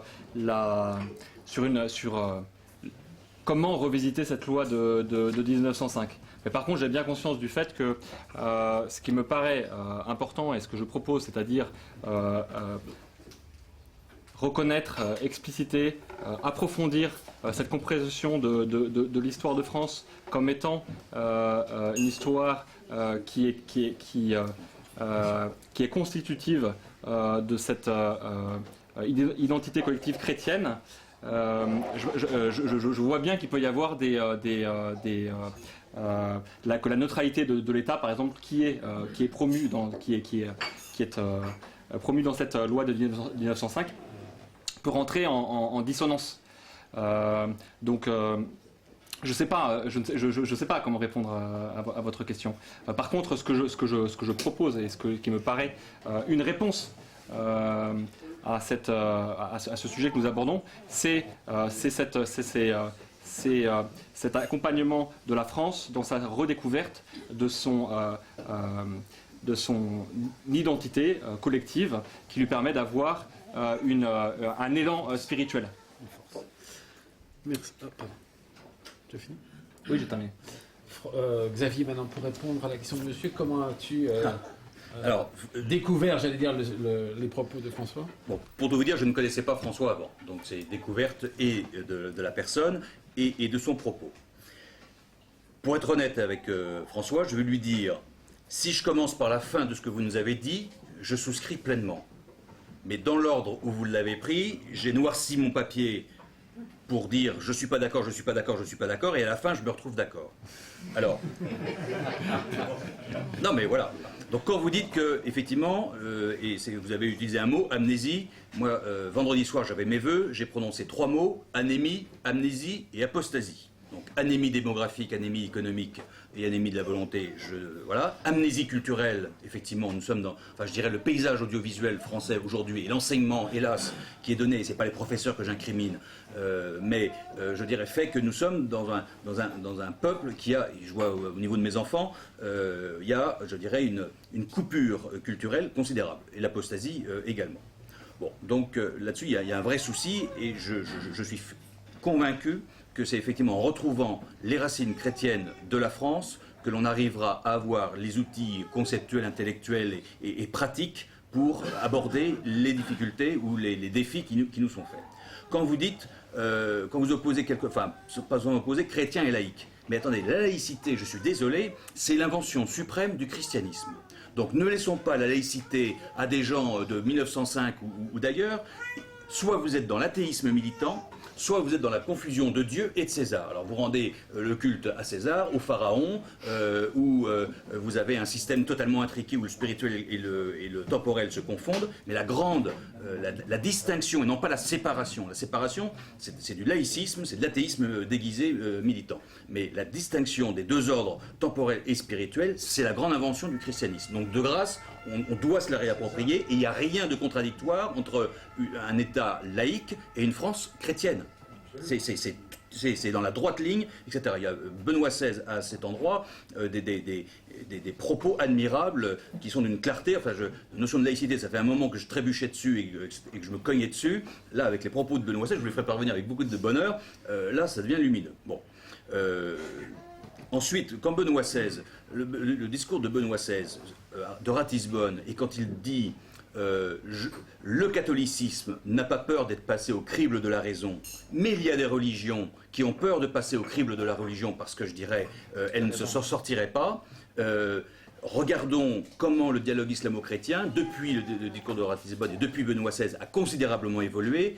Et sans vouloir porter de jugement, et je vais être un peu à l'emporte-pièce dans ma formule, mais si c'était le dialogue interreligieux pour se passer les loukoums, etc., où je dirais on essayait de voir les points de convergence, mais on passait sous le tapis les points de divergence fondamentales, ça ne rendrait service à personne. Et là, Benoît XVI, il a été au cœur du truc, c'est bien pour ça que ça a réagi, que ça continue de réagir en face, et que toutes les prises de position de Benoît XVI ces derniers temps sur ces questions-là font bondir, et y compris avec des rétorsions physiques contre les chrétiens des pays sur lesquels il a été amené à se prononcer, mais je crois qu'il pose la question à la bonne hauteur et qu'on doit se situer, nous aussi, à cette hauteur-là. Sur le multiculturalisme, effectivement, Angela Merkel, pas Burkel, a tout dit, mais c'est un lapsus révélateur. Dignité de la personne humaine, je souscris pleinement. Que l'islam intègre la modernité. Il y a des intellectuels, il y a des musulmans, je l'atteste, j'en connais, je discute avec eux, je dirais avec beaucoup de passion, qui sont effectivement dans cette relecture que vous souhaitez et qui est souhaitable. Mais ne pas oublier que quand on vous sert du Averroès ou du Avicenne, etc., c'étaient les intellectuels modernes de l'époque, et c'était ceux qui se sont fait embastiller, qui se sont fait lapider, qui se sont fait bastonner, dont les livres ont été interdits, brûlés, etc. Donc il ne faut pas oublier qu'il y a toujours eu des intellectuels pour essayer de reprendre au crible de la raison les écritures saintes de l'islam, et ils sont toujours restés minoritaires, et que les systèmes, parce que là on a quand même affaire à des systèmes, et on a affaire à des masses dont le politique est obligé de se soucier, ça n'exclut pas la réalité de personnes qui sont dans une autre démarche intellectuelle, mais qui restent des minorités. Qu'on doive les aider, oui. Qu'on doive essayer d'aider leurs travaux, etc. Mais il y a quand même, et moi je le vois, il y a 25 ans, quand on était en jean et en t-shirt avec les mamans musulmanes qui mettaient les enfants dans les mêmes écoles que nous et qu'on se faisait la bise, et que 15 ans après, elles avaient mis le foulard et que je pouvais tout juste leur serrer la main, et qu'aujourd'hui quand je les croise, je peux même ni faire la bise, ni serrer la main, mais c'est juste bonjour, comment allez-vous, et que c'est les mêmes populations, et que c'est, je dirais, sur des cités entières et des villages entiers, je dis ok, ces intellectuels existent, ce serait stupide de ma part de les nier, mais attention aux phénomènes de masse auxquels nous avons à faire face aujourd'hui et qui doivent interpeller les politiques. Une fois qu'on a dit ça, c'est un constat, il n'y a pas de jugement, et si demain ces mêmes femmes réacceptent de me serrer la main et peut-être un jour de me faire la bise, on aura gagné. Mais pour l'instant, je vois sur 25 ans de distance en Seine-Saint-Denis le mouvement inverse. Sur la formation des ghettos, alors certes, je l'ai dit tout à l'heure, la loi empêche d'organiser la mixité sociale, mais moi je suis désolé, toutes les copropriétés, enfin toutes les résidences qui sont en politique de la ville, et moi je suis vice-président du Conseil national des villes, je fais le tour de France de tous les quartiers en réhabilitation, quand je reprends l'histoire de ces habitats, c'était des habitats où il y avait une réelle mixité et où nous avons été dans l'incapacité de faire respecter un certain nombre de règles, d'us et coutumes, et ce sont les gens les plus dérangés au-dessus, en dessous, à droite et à gauche qui ont déménagé de guerre lasse, et qui a pu les remplacer des personnes qui n'étaient pas dérangées par les comportements de la famille dont on n'a pas su, je dirais, faire rentrer dans le moule et dans la loi et dans les us et coutumes. Et c'est comme ça que les ghettos. Et dans le pavillonnaire, c'est comme ça que ça se crée. Parce que dans le pavillonnaire actuellement dans nos cités, eh bien, je ne citerai pas les nationalités, mais c'est très bien fait, c'est des jeux de go, et puis ensuite, pof, c'est toute la rue qui bascule. Bien. Pour revenir sur les questions de dire que le fondamentalisme, c'est dans les cités. Ce n'est pas vrai. Le fondamentalisme, ce n'est pas dans les cités qu'il prospère, c'est auprès des classes moyennes. Et j'ai plus de burkas dans le pavillonnaire avec des gens qui travaillent dans l'import-export, qui sont polyglottes et qui sont dans cette revendication-là, que les classes populaires qui, elles, sont plutôt dans la soumission à ceux qui voudraient les faire plier, mais qui, dans le fond d'eux-mêmes, ne sont pas dans cette revendication-là. Attention à ne pas tout mettre sur la misère sociale et économique. Parce que cette misère sociale et économique, moi j'aimerais aussi que l'on accepte à un moment donné de dire que des jeunes qui n'ont jamais été élevés dans l'égalité homme-femme, comment voulez-vous, quand ils débarquent en entreprise et que c'est tout d'un coup une dame, une femme qui lui donne des ordres, qu'il puisse l'accepter? Il ne peut pas. Il ne peut pas, ça clash tout de suite, et voilà. Et donc, c'est à un moment donné, c'est pas la misère sociale, c'est pas la misère sociale et la misère économique, elle est venue principalement, pas exclusivement, principalement de l'inadaptation de ces populations-là à nos us et coutumes, et à un moment donné, ça clash, et ils sont en décalage. Et ne pas le leur dire, c'est leur mentir, et c'est entraîner ça. Alors après, on peut... très honnêtement, ça fait 25 ans que je suis en Seine-Saint-Denis, j'ai épousé cette thèse-là à un moment donné, en disant la pauvre misère, etc. Mais quand j'ai décortiqué avec la mission locale, j'ai Livry-Gargan, le Rincy, voilà, et puis Clichy-Montfermeil, et puis 2 autres bleds tout petits. Bon. Qu'est-ce que l'on fait ? Ce n'est pas des stages de savoir-être, de savoir-faire que l'on donne. Savoir-faire, l'entreprise est capable de les livrer. C'est exclusivement des stages de savoir-être. Exclusivement l'apprentissage des us et coutumes de la vie d'une économie moderne pour que ces jeunes soient adaptés. Et leur inadaptation vient uniquement des concepts intellectuels, religieux, philosophiques, culturels dans lesquels ils ont été élevés. Et encore, je ne porte pas de jugement de valeur. Je porte tout simplement un constat de ce que je regarde et qu'il faut leur redécrypter. Alors effectivement, ils sont au chômage, ils arrivent à avoir un entretien, 2 entretiens, 3e, et après on dit oui, on discrimine, oui, le CV anonyme, etc. Je suis désolé. Moi, ma directrice générale des services, elle est franco-camerounaise. Ma directrice générale adjointe en charge des marchés publics et de tout ce qui est état civil population, elle est franco-algérienne, etc. Et je recrute des gens comme ça, quand ils sont, je dirais, à compétences égales, je regarde rien. Si le gars, il dit est-ce que j'aurais à serrer la main d'une femme, est-ce que je devrais regarder les gens dans les yeux, etc. Bah, effectivement, je fais attention. Il y a l'hôpital. À l'hôpital, ce n'est pas les infirmières en burqa que j'ai licenciées. Hein. Ce sont des internes dont on a dû séparer parce qu'elles refusaient d'examiner des hommes, etc. au niveau d'internes. Donc je dirais, donc attention, regardez bien ce qui se passe quand même dans les banlieues. Je ne méconnais pas cette élite musulmane qui existe, sur laquelle on doit s'appuyer, qu'on doit encourager, mais regardez les phénomènes de masse auxquels on a à faire face, regardez les débats de la mission parlementaire sur la burqa, où je dirais des chefs d'entreprise, des syndicalistes ont été, je dirais, interrogés, et regardez ce qui se passe actuellement dans les entreprises, ce sont des phénomènes non négligeables, et je ne me satisfais pas, je vous le dis honnêtement François, je ne me satisfais pas de ces exemples qui existent, qui mériteraient peut-être d'être davantage portés sur la place publique, encouragés, etc. Mais on a sur des phénomènes de masse très importants et vraiment délicats.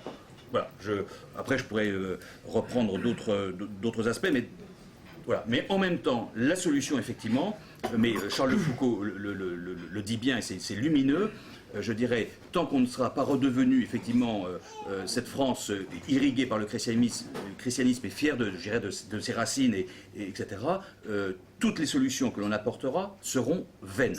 Voilà. Et d'ailleurs, c'est très drôle, je ne sais pas si ça transparaît dans Valeurs Actuelles avec le dialogue que j'ai eu avec l'aumônier musulman, il m'a dit, mais cessez de regarder l'islam à travers le prisme chrétien. C'était un aveu de dire, tout le reste, nous, on sait le manger, on sait le phagocyter, on sait le détourner, l'attraper. Mais ça, effectivement, cette vision chrétienne de l'homme et de la société, ça, on continue de buter. Voilà. Et c'est pour ça qu'ils voudraient nous faire lâcher et que les politiques, à force de manier des termes qui sont vidés de leur sens, se font contourner. Je pense qu'il faut être très clair sur les choses, sur le système. Les hommes, ok, je suis d'accord pour tout ce que vous dites au niveau des hommes, et c'est toute la difficulté de maire dans laquelle je suis, c'est d'être extrêmement lucide sur la réalité d'un système, parce que vous le savez que un musulman ne peut pas déjuger un autre musulman dès lors que ce dernier justifie ses actions par un verset ou une sourate. Voilà. Alors vous pouvez avoir des Avicenne et des Averroès avec vous, je les connais, je les fréquente, je m'instruis énormément à leur côté, mais vous avez aussi autre chose, et cette autre chose, je dirais, il n'est pas en phénomène diminuant, il est plutôt en phénomène croissant sur notre territoire. Et je pense que l'homme politique, c'est de regarder quand même ce qui se passe, même si j'espère beaucoup, même si, etc. Voilà, attention, et à bien faire la différence entre les personnes, toute la difficulté dans laquelle je suis, et le système, qui peut permettre un certain nombre de dérives tout à fait, je dirais, intolérables pour notre pays. Voilà, très rapide. Merci.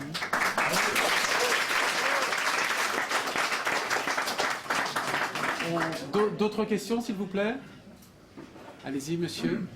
Pour monsieur, est-ce que vous pensez que l'islam ne doit pas faire son adjournamento? Il faut l'y aider. Hein. Bah, je pense que ça c'est... On va prendre plusieurs questions avant d'y répondre. Une autre question, s'il vous plaît?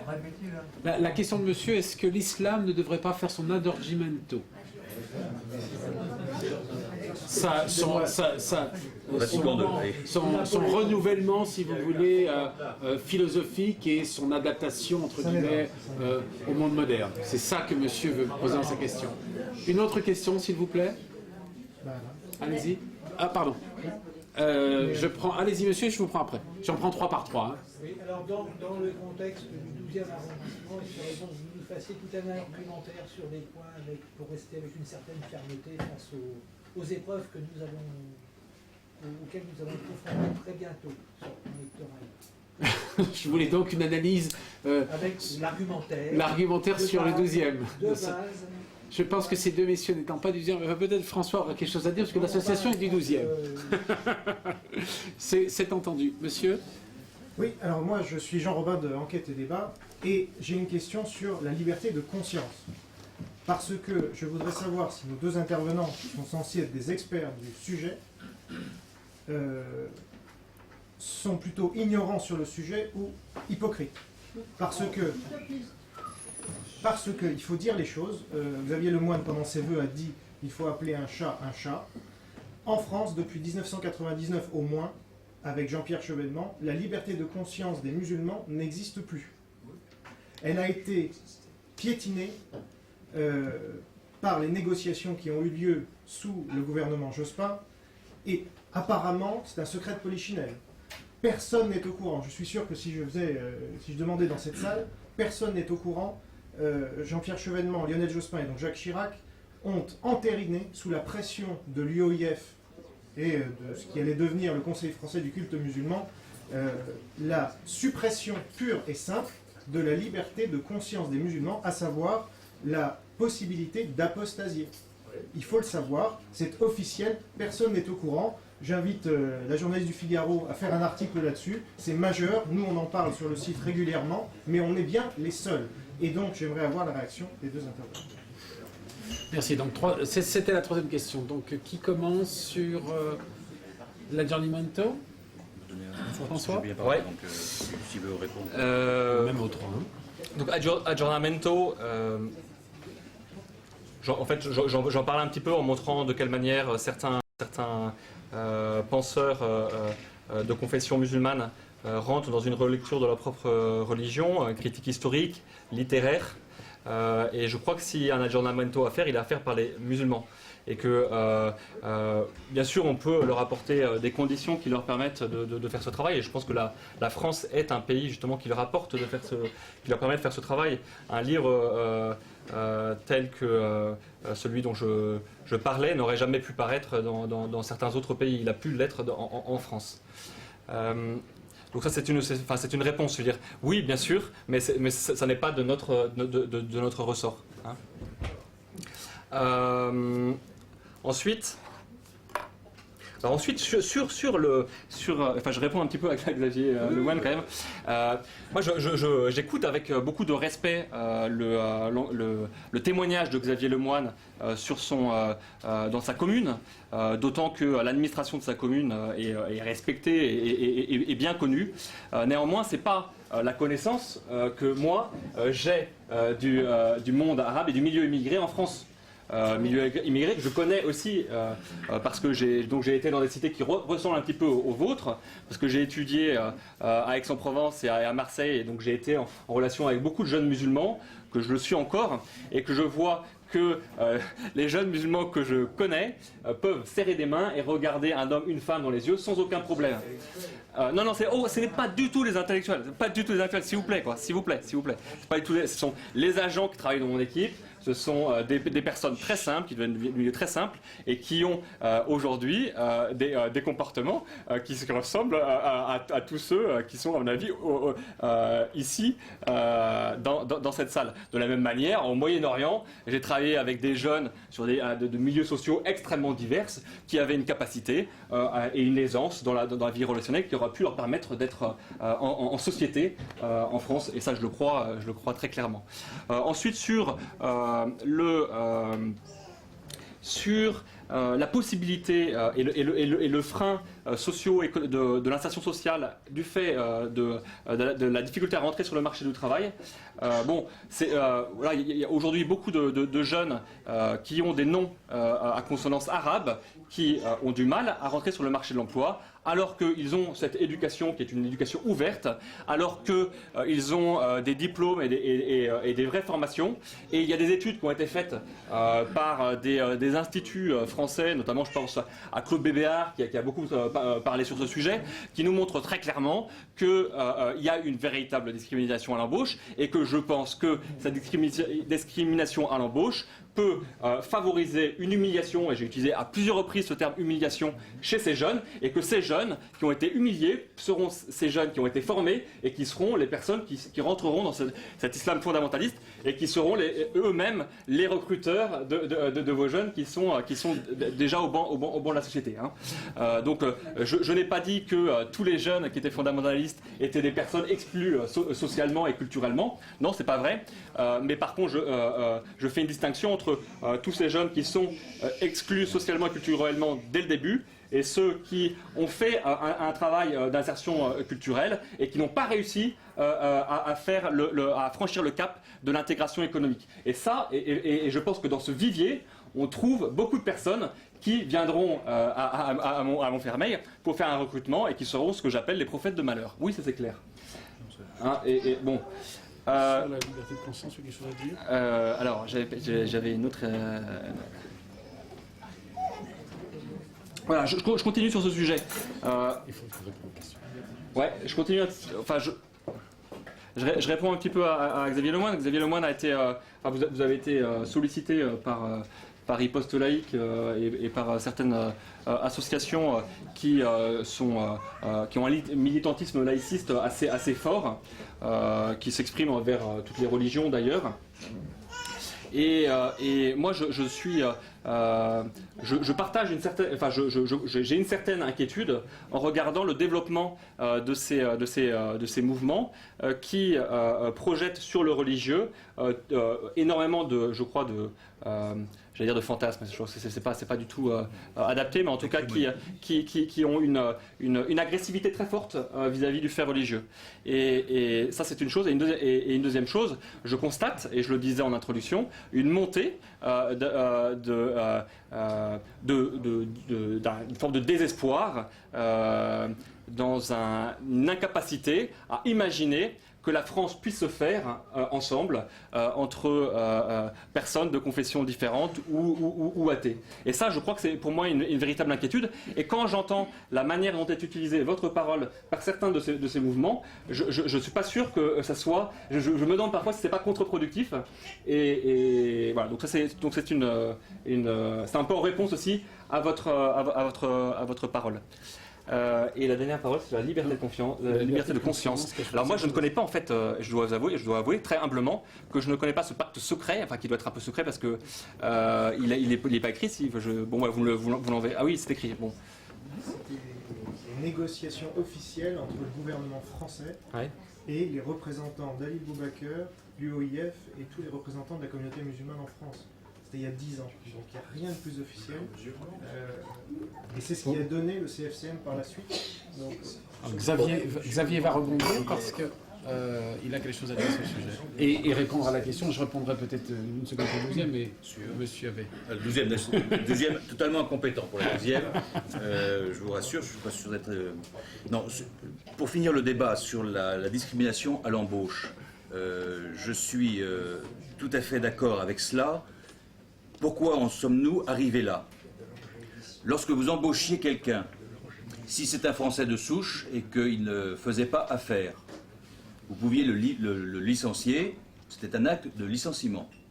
Lorsque vous aviez des personnes d'origine ou étrangère, peu importe, que vous embauchiez, et s'ils ne faisaient pas l'affaire et que vous usiez de votre droit de le licencier, ce n'était pas un licenciement, c'était de la discrimination, c'était du racisme, etc.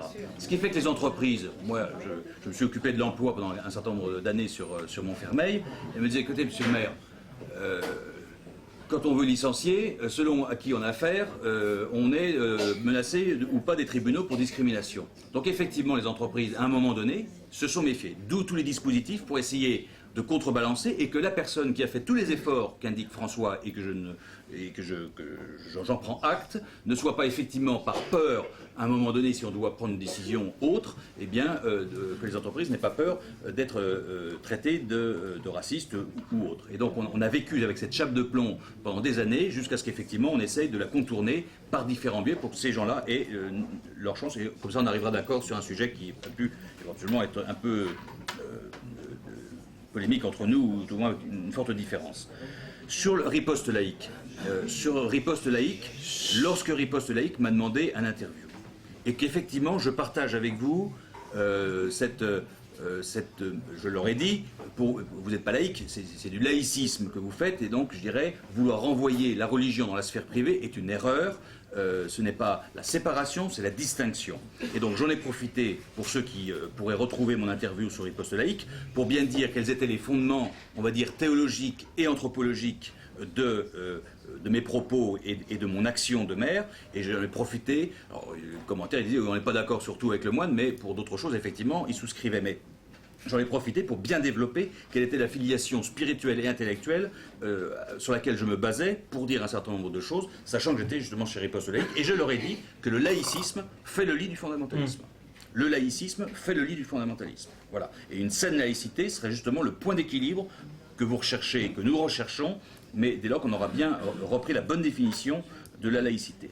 Sur la liberté de conscience, je suis dans l'ignorance totale de ce que vient de dire M. Robin, mais je suis prêt à avoir les éléments. Ce qui est sûr, effectivement, c'est qu'aujourd'hui, les personnes qui souhaitent changer de religion, c'est au minimum une mort sociale, et qu'en tant que maire, j'ai eu à reloger et à réimplanter des personnes qui, du jour au lendemain, ont vu leur communauté hostile au regard de choix personnels qu'ils avaient faits. Et en même temps, peut-être que ça susciterait une question, j'ai favorisé sur le territoire de ma commune avec Clichy-sous-Bois le fait qu'il puisse y avoir une mosquée, un lieu de culte reconnu comme tel, mais j'y ai mis un certain nombre de conditions, et j'ai écrit à l'ensemble de ma population pour dire que si la liberté de culte découle de la liberté de conscience, la liberté de culte n'est pas un absolu en soi, mais qu'il est soumis au respect de l'ordre public. Et dans le respect de l'ordre public, j'ai dit, je ne peux pas imaginer un instant, même si je ne peux pas imaginer un instant, je l'ai écrit tel qu'on puisse dire que la laïcité c'est une notion à combattre, qu'on puisse dire que l'égalité homme-femme est une chose qui n'existe pas, et que la liberté de conscience n'existe pas. Donc pour moi, ça, c'est à l'État, me semble-t-il, au regard de ces valeurs fondamentales qui fondent le vivre ensemble en France, de bien faire comprendre que si on peut accepter, avec éventuellement, comme l'a fait la Norvège, une demande de réciprocité, mais ça, en tant que maire, je ne suis pas ministre des Affaires étrangères, un minimum de réciprocité, que l'État dise, ok, il peut y avoir un lieu de culte, puisque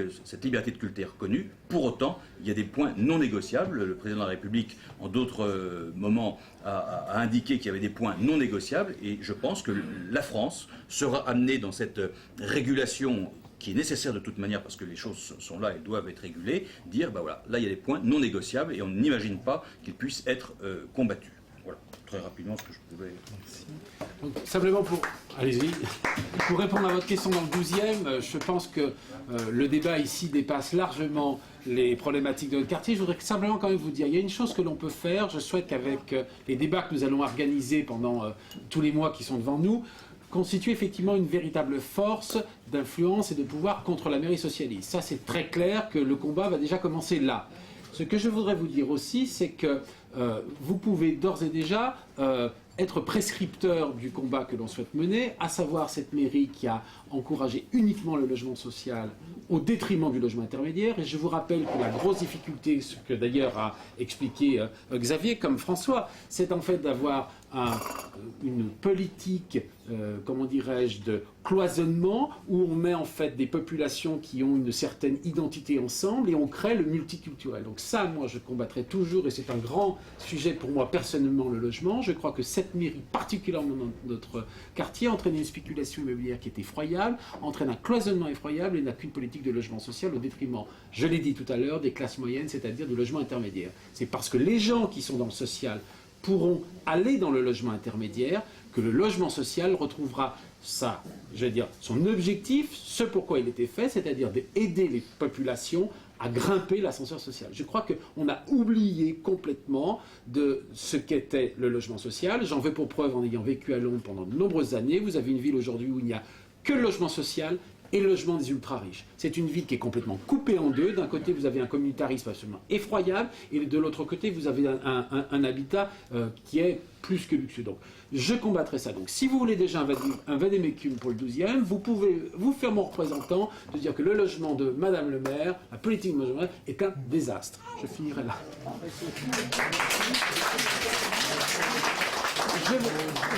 Je vais prendre les 3 dernières questions, puisque j'ai pensé que c'était important, puisque c'était le début de l'année, que c'était la première fois que nous nous rencontrions ici, de vous offrir la galette des rois, ce que je trouvais être une belle conclusion quand même sur l'islam, que d'offrir la galette des rois. Donc je prendrai 3 dernières questions, monsieur. Amir. Amir.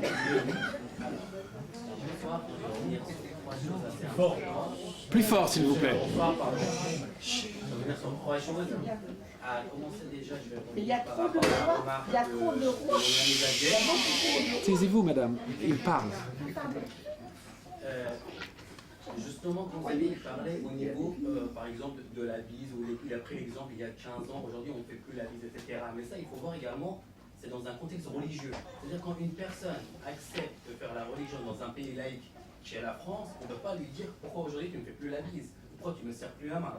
On peut prendre ça dans les 3 religions, que ce soit judaïsme, que ce soit chrétien, que ce soit musulman. Donc je ne pense pas que ça soit vraiment un problème. Je pense que ça, on va dire, c'est uniquement un respect de religion. On peut prendre un exemple. Quand le président de la République se déplace au niveau international, par exemple en Turquie, qui est également un pays laïque, je ne pense pas qu'il fait la bise ou qu'il serre la main à la femme du Premier ministre turc. Ça, c'est une première chose que justement je me permets de revenir là-dessus. La deuxième chose concernant au niveau burqa, on va dire que c'était quasiment, c'est quelque chose qui existait déjà en France. Naturellement, beaucoup de musulmans, je confirme, même si je ne suis pas porte-parole des musulmans, loin de là, qui sont naturellement contre, ça je peux vous le dire, y compris dans les pays musulmans au niveau international. Maintenant qu'on se base sur une minorité, on va dire vraiment visible, c'est ça qui est triste quand même, qu'il ne faut pas oublier. Il y en a beaucoup qui sont convertis à l'islam, qui sont sous ces burqas, qu'il ne faut pas également négliger, comme on a pu voir à Nantes, l'exemple de Liès. Donc, maintenant, si on prend cette minorité qu'on veut mettre en avant, est-ce qu'on ne pense pas à faire un électorat frontiste, qui peut être encore plus dangereux que prendre cette minorité-là, où là, on peut effectivement déclencher une guerre interreligieuse, où justement beaucoup de musulmans qui sont contre, et à travers, on va dire, des petits sujets très minimes, on commence à envenimer des choses qui n'ont pas à avoir lieu. Et la troisième chose que je voulais également en parler, c'est vrai, j'ai pas noté, il y avait 3 choses. Déjà, on va commencer par ces 2 choses. Voilà, pardon, excusez-moi. Voilà. La troisième chose, c'est au niveau justement de l'État français. Quand on voit qu'il y a une subvention sur les églises, ce qui est normal quand on est dans un pays catholique, qu'il y a également sur d'autres religions, où là, au niveau des mosquées, il n'y a pas de subvention de l'État. Et ça, on n'en parle pas. C'est aussi également qu'il faut prendre également en considération. Je ne sais pas ce que vous en pensez. Ne pensez pas justement que souvent, les personnes de confession musulmane, je peux les voir dans les marchés, moi-même je suis de la banlieue parisienne, on voit qu'ils viennent, on va dire, une forme en disant on va construire un lieu culte, et de l'autre, on voit l'État, pour d'autres religions, que ce soit, j'ai bien dit qu'on est certes dans un pays à dominance chrétienne, on voit la 3e religion qui est le judaïsme, à ce moment-là, pour les synagogues, il y a l'État qui subventionne. Et pourquoi pas justement justement, là, on va dire, c'est justement, il y a un problème. Vous ne pensez pas justement qu'il y a une forme d'inégalité interreligion déjà?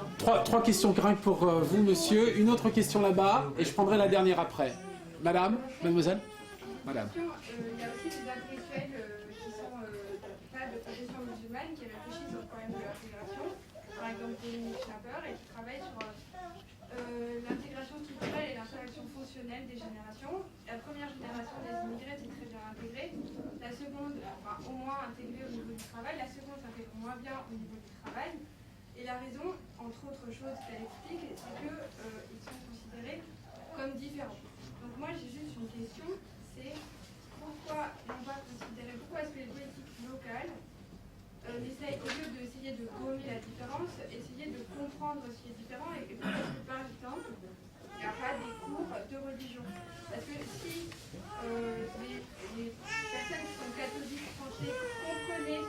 religion musulmane, ils sauraient à quel point c'est une religion qui est magnifique, et donc sauraient peut-être plus se tourner vers l'autre et comprendre un peu les musulmans aujourd'hui, leurs parents, leur histoire, et que ça représente d'être musulman dans un pays qui n'est pas musulman. Merci. Dernière question. Je voulais intervenir sur le fait que l'État français paye les églises. C'est totalement faux. Les églises. L'exemple de Saint-Esprit qui a été payé intégralement par les catholiques. Toutes les églises sont payées par les catholiques. Les synagogues sont payées par les juifs. Et bien, Ce que je vous propose, madame, c'est que le débat entre les gens de l'assistance se fasse autour de la galette. On va plutôt laisser les orateurs répondre. C'est un petit peu plus facile pour organiser le débat. Madame, une dernière question? Alors, je ne sais pas si c'est les orateurs qui peuvent répondre, mais moi je voudrais comprendre pourquoi monsieur dit qu'en France, les musulmans n'ont pas la liberté de conscience. Je voudrais comprendre ce que ça veut dire concrètement. Est-ce que la loi leur interdit d'apostasier l'islam en France? Là, vous lancez quelque chose, mais je ne vois pas ce qu'il y a derrière. Bon, donc... voilà, monsieur Dire... Maintenant, allez-y. Allez-y. En fait, s'il vous plaît, nous n'avons pas de micro. Donc c'est extrêmement difficile de pouvoir vous parler, donc si vous aviez la gentillesse de ne pas parler entre vous. Merci. Pour vous répondre, madame, très rapidement, moi je suis journaliste, je ne suis pas un politique, donc je vais vous donner des faits. J'ai interviewé hier ou avant-hier le numéro 2 du CFCM, à qui j'ai posé cette question et qui l'a reconnu. Qu'est-ce qu'il s'est passé? En 1999, Chevènement a organisé une consultation, d'accord, avec les principales organisations musulmanes de l'époque. Il y avait Dalil Boubaker pour la mosquée de Paris, il y avait l'UOIF et quelques autres. Bien. Ce qu'il a été négocié à l'époque, c'est Chevènement, au nom du gouvernement français, a proposé à ces organisations musulmanes de dire très clairement que l'apostasie de l'islam ne condamnait pas à mort, en théorie, le musulman. D'accord? Ça a été accepté dans un premier temps par Dalil Boubaker et la mosquée de Paris, qui sont plutôt les modérés de l'islam, et ça a été refusé dans un deuxième temps par l'UOIF sous pression du Conseil européen de la fatwa et de la recherche, qui est l'organisme basé à Londres et dirigé par Youssouf Al-Qaradawi, qui est un fou furieux, disons, qui dirige cette organisation et qui domine l'UOIF, d'accord? C'est la maison mère, si vous voulez. Et sous cette pression-là, Dalil Boubaker s'est rallié à cette thèse, hélas, hein, et donc la communauté musulmane, ses représentants, se sont présentés auprès des représentants français en disant « Nous sommes unis pour dire que non, l'apostasie de l'islam n'est pas possible, ou alors sous peine de mort. » Voilà. Selon, non pas la loi française, mais selon l'islam, ce qu'on peut dire de l'islam, en tout cas ce qu'eux comprennent. Donc c'est une loi aujourd'hui qui est implicite, d'accord, mais le but justement de la consultation, et c'était la question de monsieur tout à l'heure avec le Sanhédrin qui a été fait avec les Juifs, c'était de leur dire, maintenant vous vous conformez à la loi française, c'est ce qui a été fait sous Napoléon, et c'est ce qui n'a pas été fait, enfin c'est ce qui a été tenté plus précisément sous Chevènement, Jospin et Chirac, et c'est ce qui a été donc refusé par les musulmans, et donc accepté, à la limite les musulmans peuvent le refuser, mais c'est ce qui a été accepté par les autorités françaises de l'époque, et sur lequel on n'est jamais revenu depuis, donc c'est toujours en valeur aujourd'hui. Voilà. Sur cette... Répondez à votre question. Alors vous verrez après. En gros, ce que dit monsieur Robin, c'est que la loi musulmane sur le châtiment de l'apostasie reste en vigueur en France au sein de la communauté musulmane. Voilà, c'est en gros ça. Mais je peux vous dire déjà qu'en Seine-Saint-Denis, le Conseil général et la Caisse d'allocation familiale sur l'adoption des enfants a une disposition conforme à la loi musulmane. C'est propre à la Seine-Saint-Denis puisqu'il y a beaucoup de familles musulmanes et donc on a déjà intégré dans nos pratiques, je dirais, certains aspects de la loi musulmane qui veut qu'on puisse confier assez facilement ses enfants à une tierce personne dès lors que, etc. Donc c'est absolument pas la procédure habituelle d'adoption en France, c'est ce qui est propre, enfin ce qui prévaut en Algérie notamment, et qui est en application, donc ce qui est dit, je dirais, conforte et est une réalité. Quand on voit que même des gens comme Tariq Ramadan, qui sont des personnages émérites et ne parlent que d'un moratoire sur la lapidation des femmes, ça prouve bien qu'à un moment donné, on ne veut pas trop effrayer, mais que sur les fondamentaux, on reste ferme, et que dès qu'on a l'occasion, lors d'une discussion, et d'établir un rapport de force, c'est je dirais, les conceptions les plus dures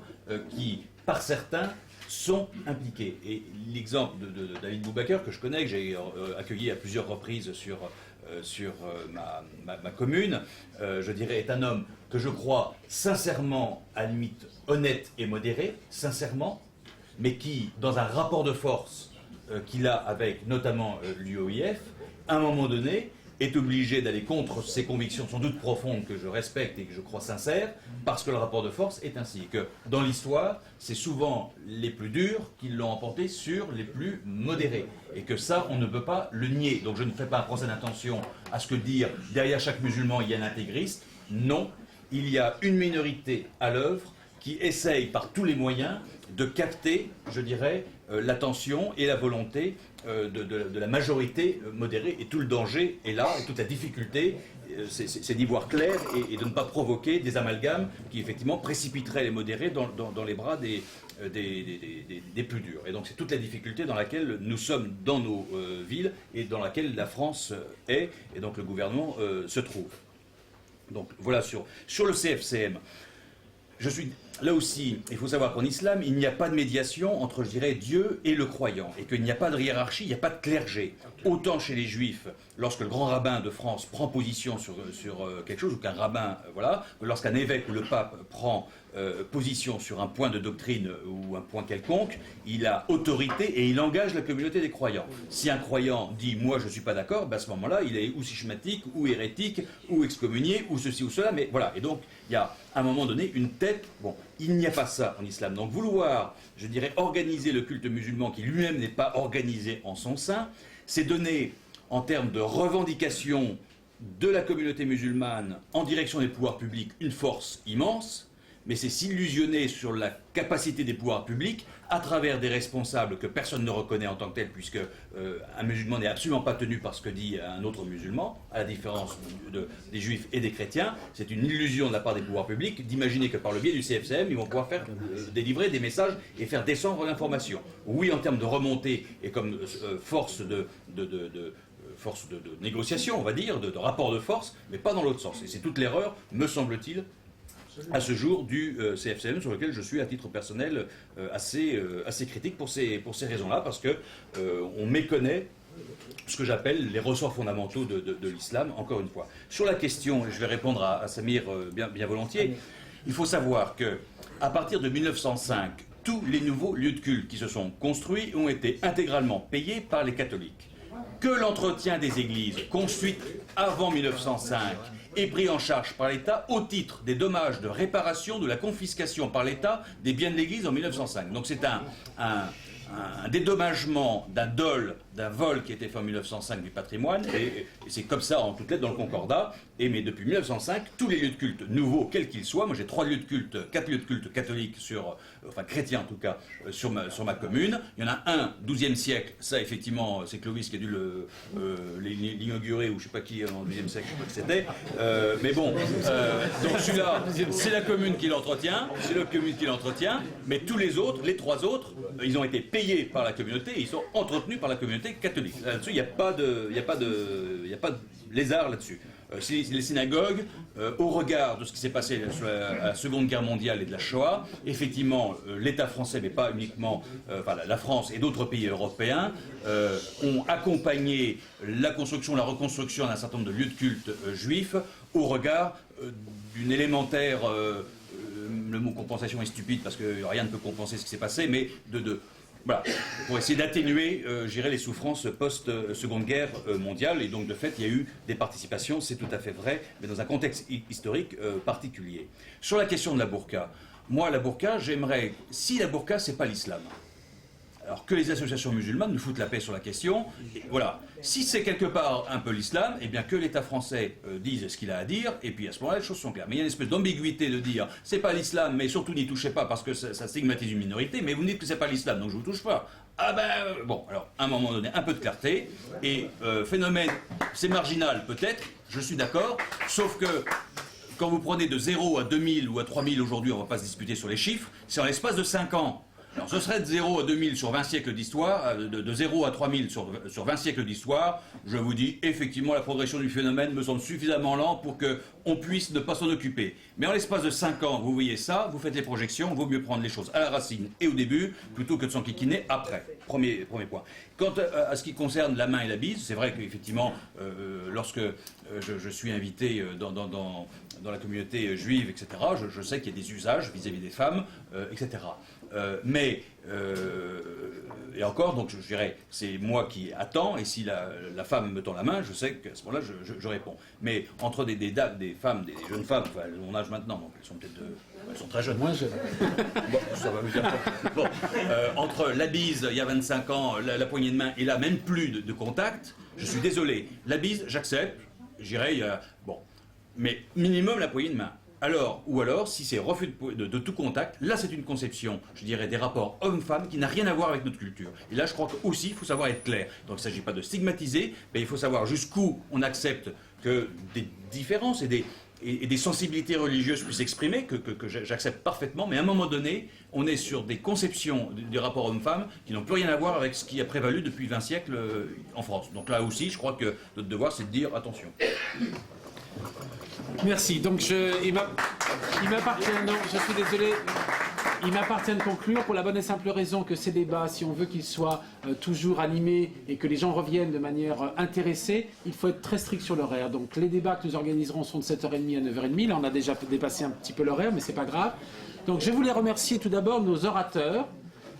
Et puis faire une espèce de toute petite conclusion. Je ne suis pas suffisamment doué et surtout pas connaisseur du sujet. Ce que j'ai retenu ce soir, et je pense qu'il faudra porter pour les prochaines échéances, c'est bien évidemment ne pas faire d'angélisme, si je comprends un peu ce que dit Xavier, c'est-à-dire respecter l'homme et la femme, ne surtout pas argumenter sur la dignité humaine, mais ne pas se laisser envahir par des choses qui ne seront plus maîtrisables dans le temps. C'est un peu ce que j'ai compris ce soir, c'est qu'aujourd'hui on gère et aujourd'hui on arrive à trouver quelques solutions, mais on sent un emballement qui serait peut-être un retour, j'allais dire, sur des fondamentalismes, sur des craintes, sur des peurs. Ça se voit dans les crises économiques très souvent, ça s'est vu, et je vous le rappelle, avant la Seconde Guerre mondiale. Donc je pense qu'effectivement, le témoignage de Xavier est clair. Soyons vigilants à ne pas nous laisser emballer par des fondamentalismes. Et si je reprends le message de François, qui lui a une vision peut-être plus, on va dire, plus dans la rue, plus dans l'aide au quotidien, pas dans une structure municipale d'élection, mais dans le bénévolat, il nous dit, bien, n'oubliez pas justement la dimension humaine. Ce sont des êtres humains, ce sont des hommes et des femmes qui ont des enfants, qui pensent, qui pleurent, qui rient, et que l'on doit respecter. Je crois que la France de demain, celle du moins à laquelle nous sommes attachés, elle doit être sûre de ses valeurs, c'est ce que je comprends, et c'est en étant sûr de nos valeurs que l'on accepte les valeurs différentes. Je crois qu'il ne faut pas construire une société multiculturelle, mais si je comprends bien un petit peu ce qui s'est dit ce soir, c'est la culture de la France suffisamment forte qui acceptera les différences. Voilà ce que je vous donnerai en conclusion, si j'ai été le reflet de ce qui s'est dit.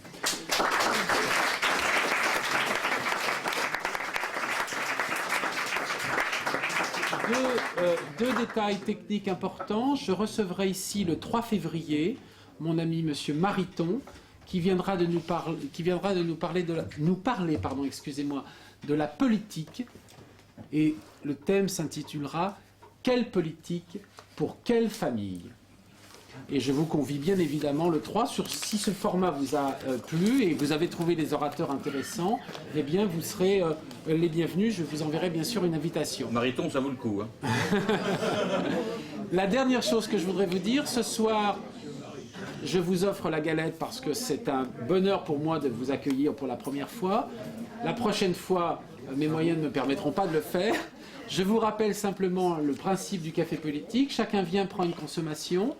Ça a donc 3-4 euros par personne, ce qui me permet, moi, de vous amener des débats et des orateurs sans que ce soit des coûts trop importants, et vous de participer à la vie politique du 12e arrondissement, qui, je crois, a besoin également de recevoir des gens qui ont des expériences sur le terrain, qui ont des expériences politiques, qui ont des expériences ministérielles, mais qui, en tout état de cause, nous aideront à reconquérir notre quartier. Voilà, je vous souhaite une bonne soirée.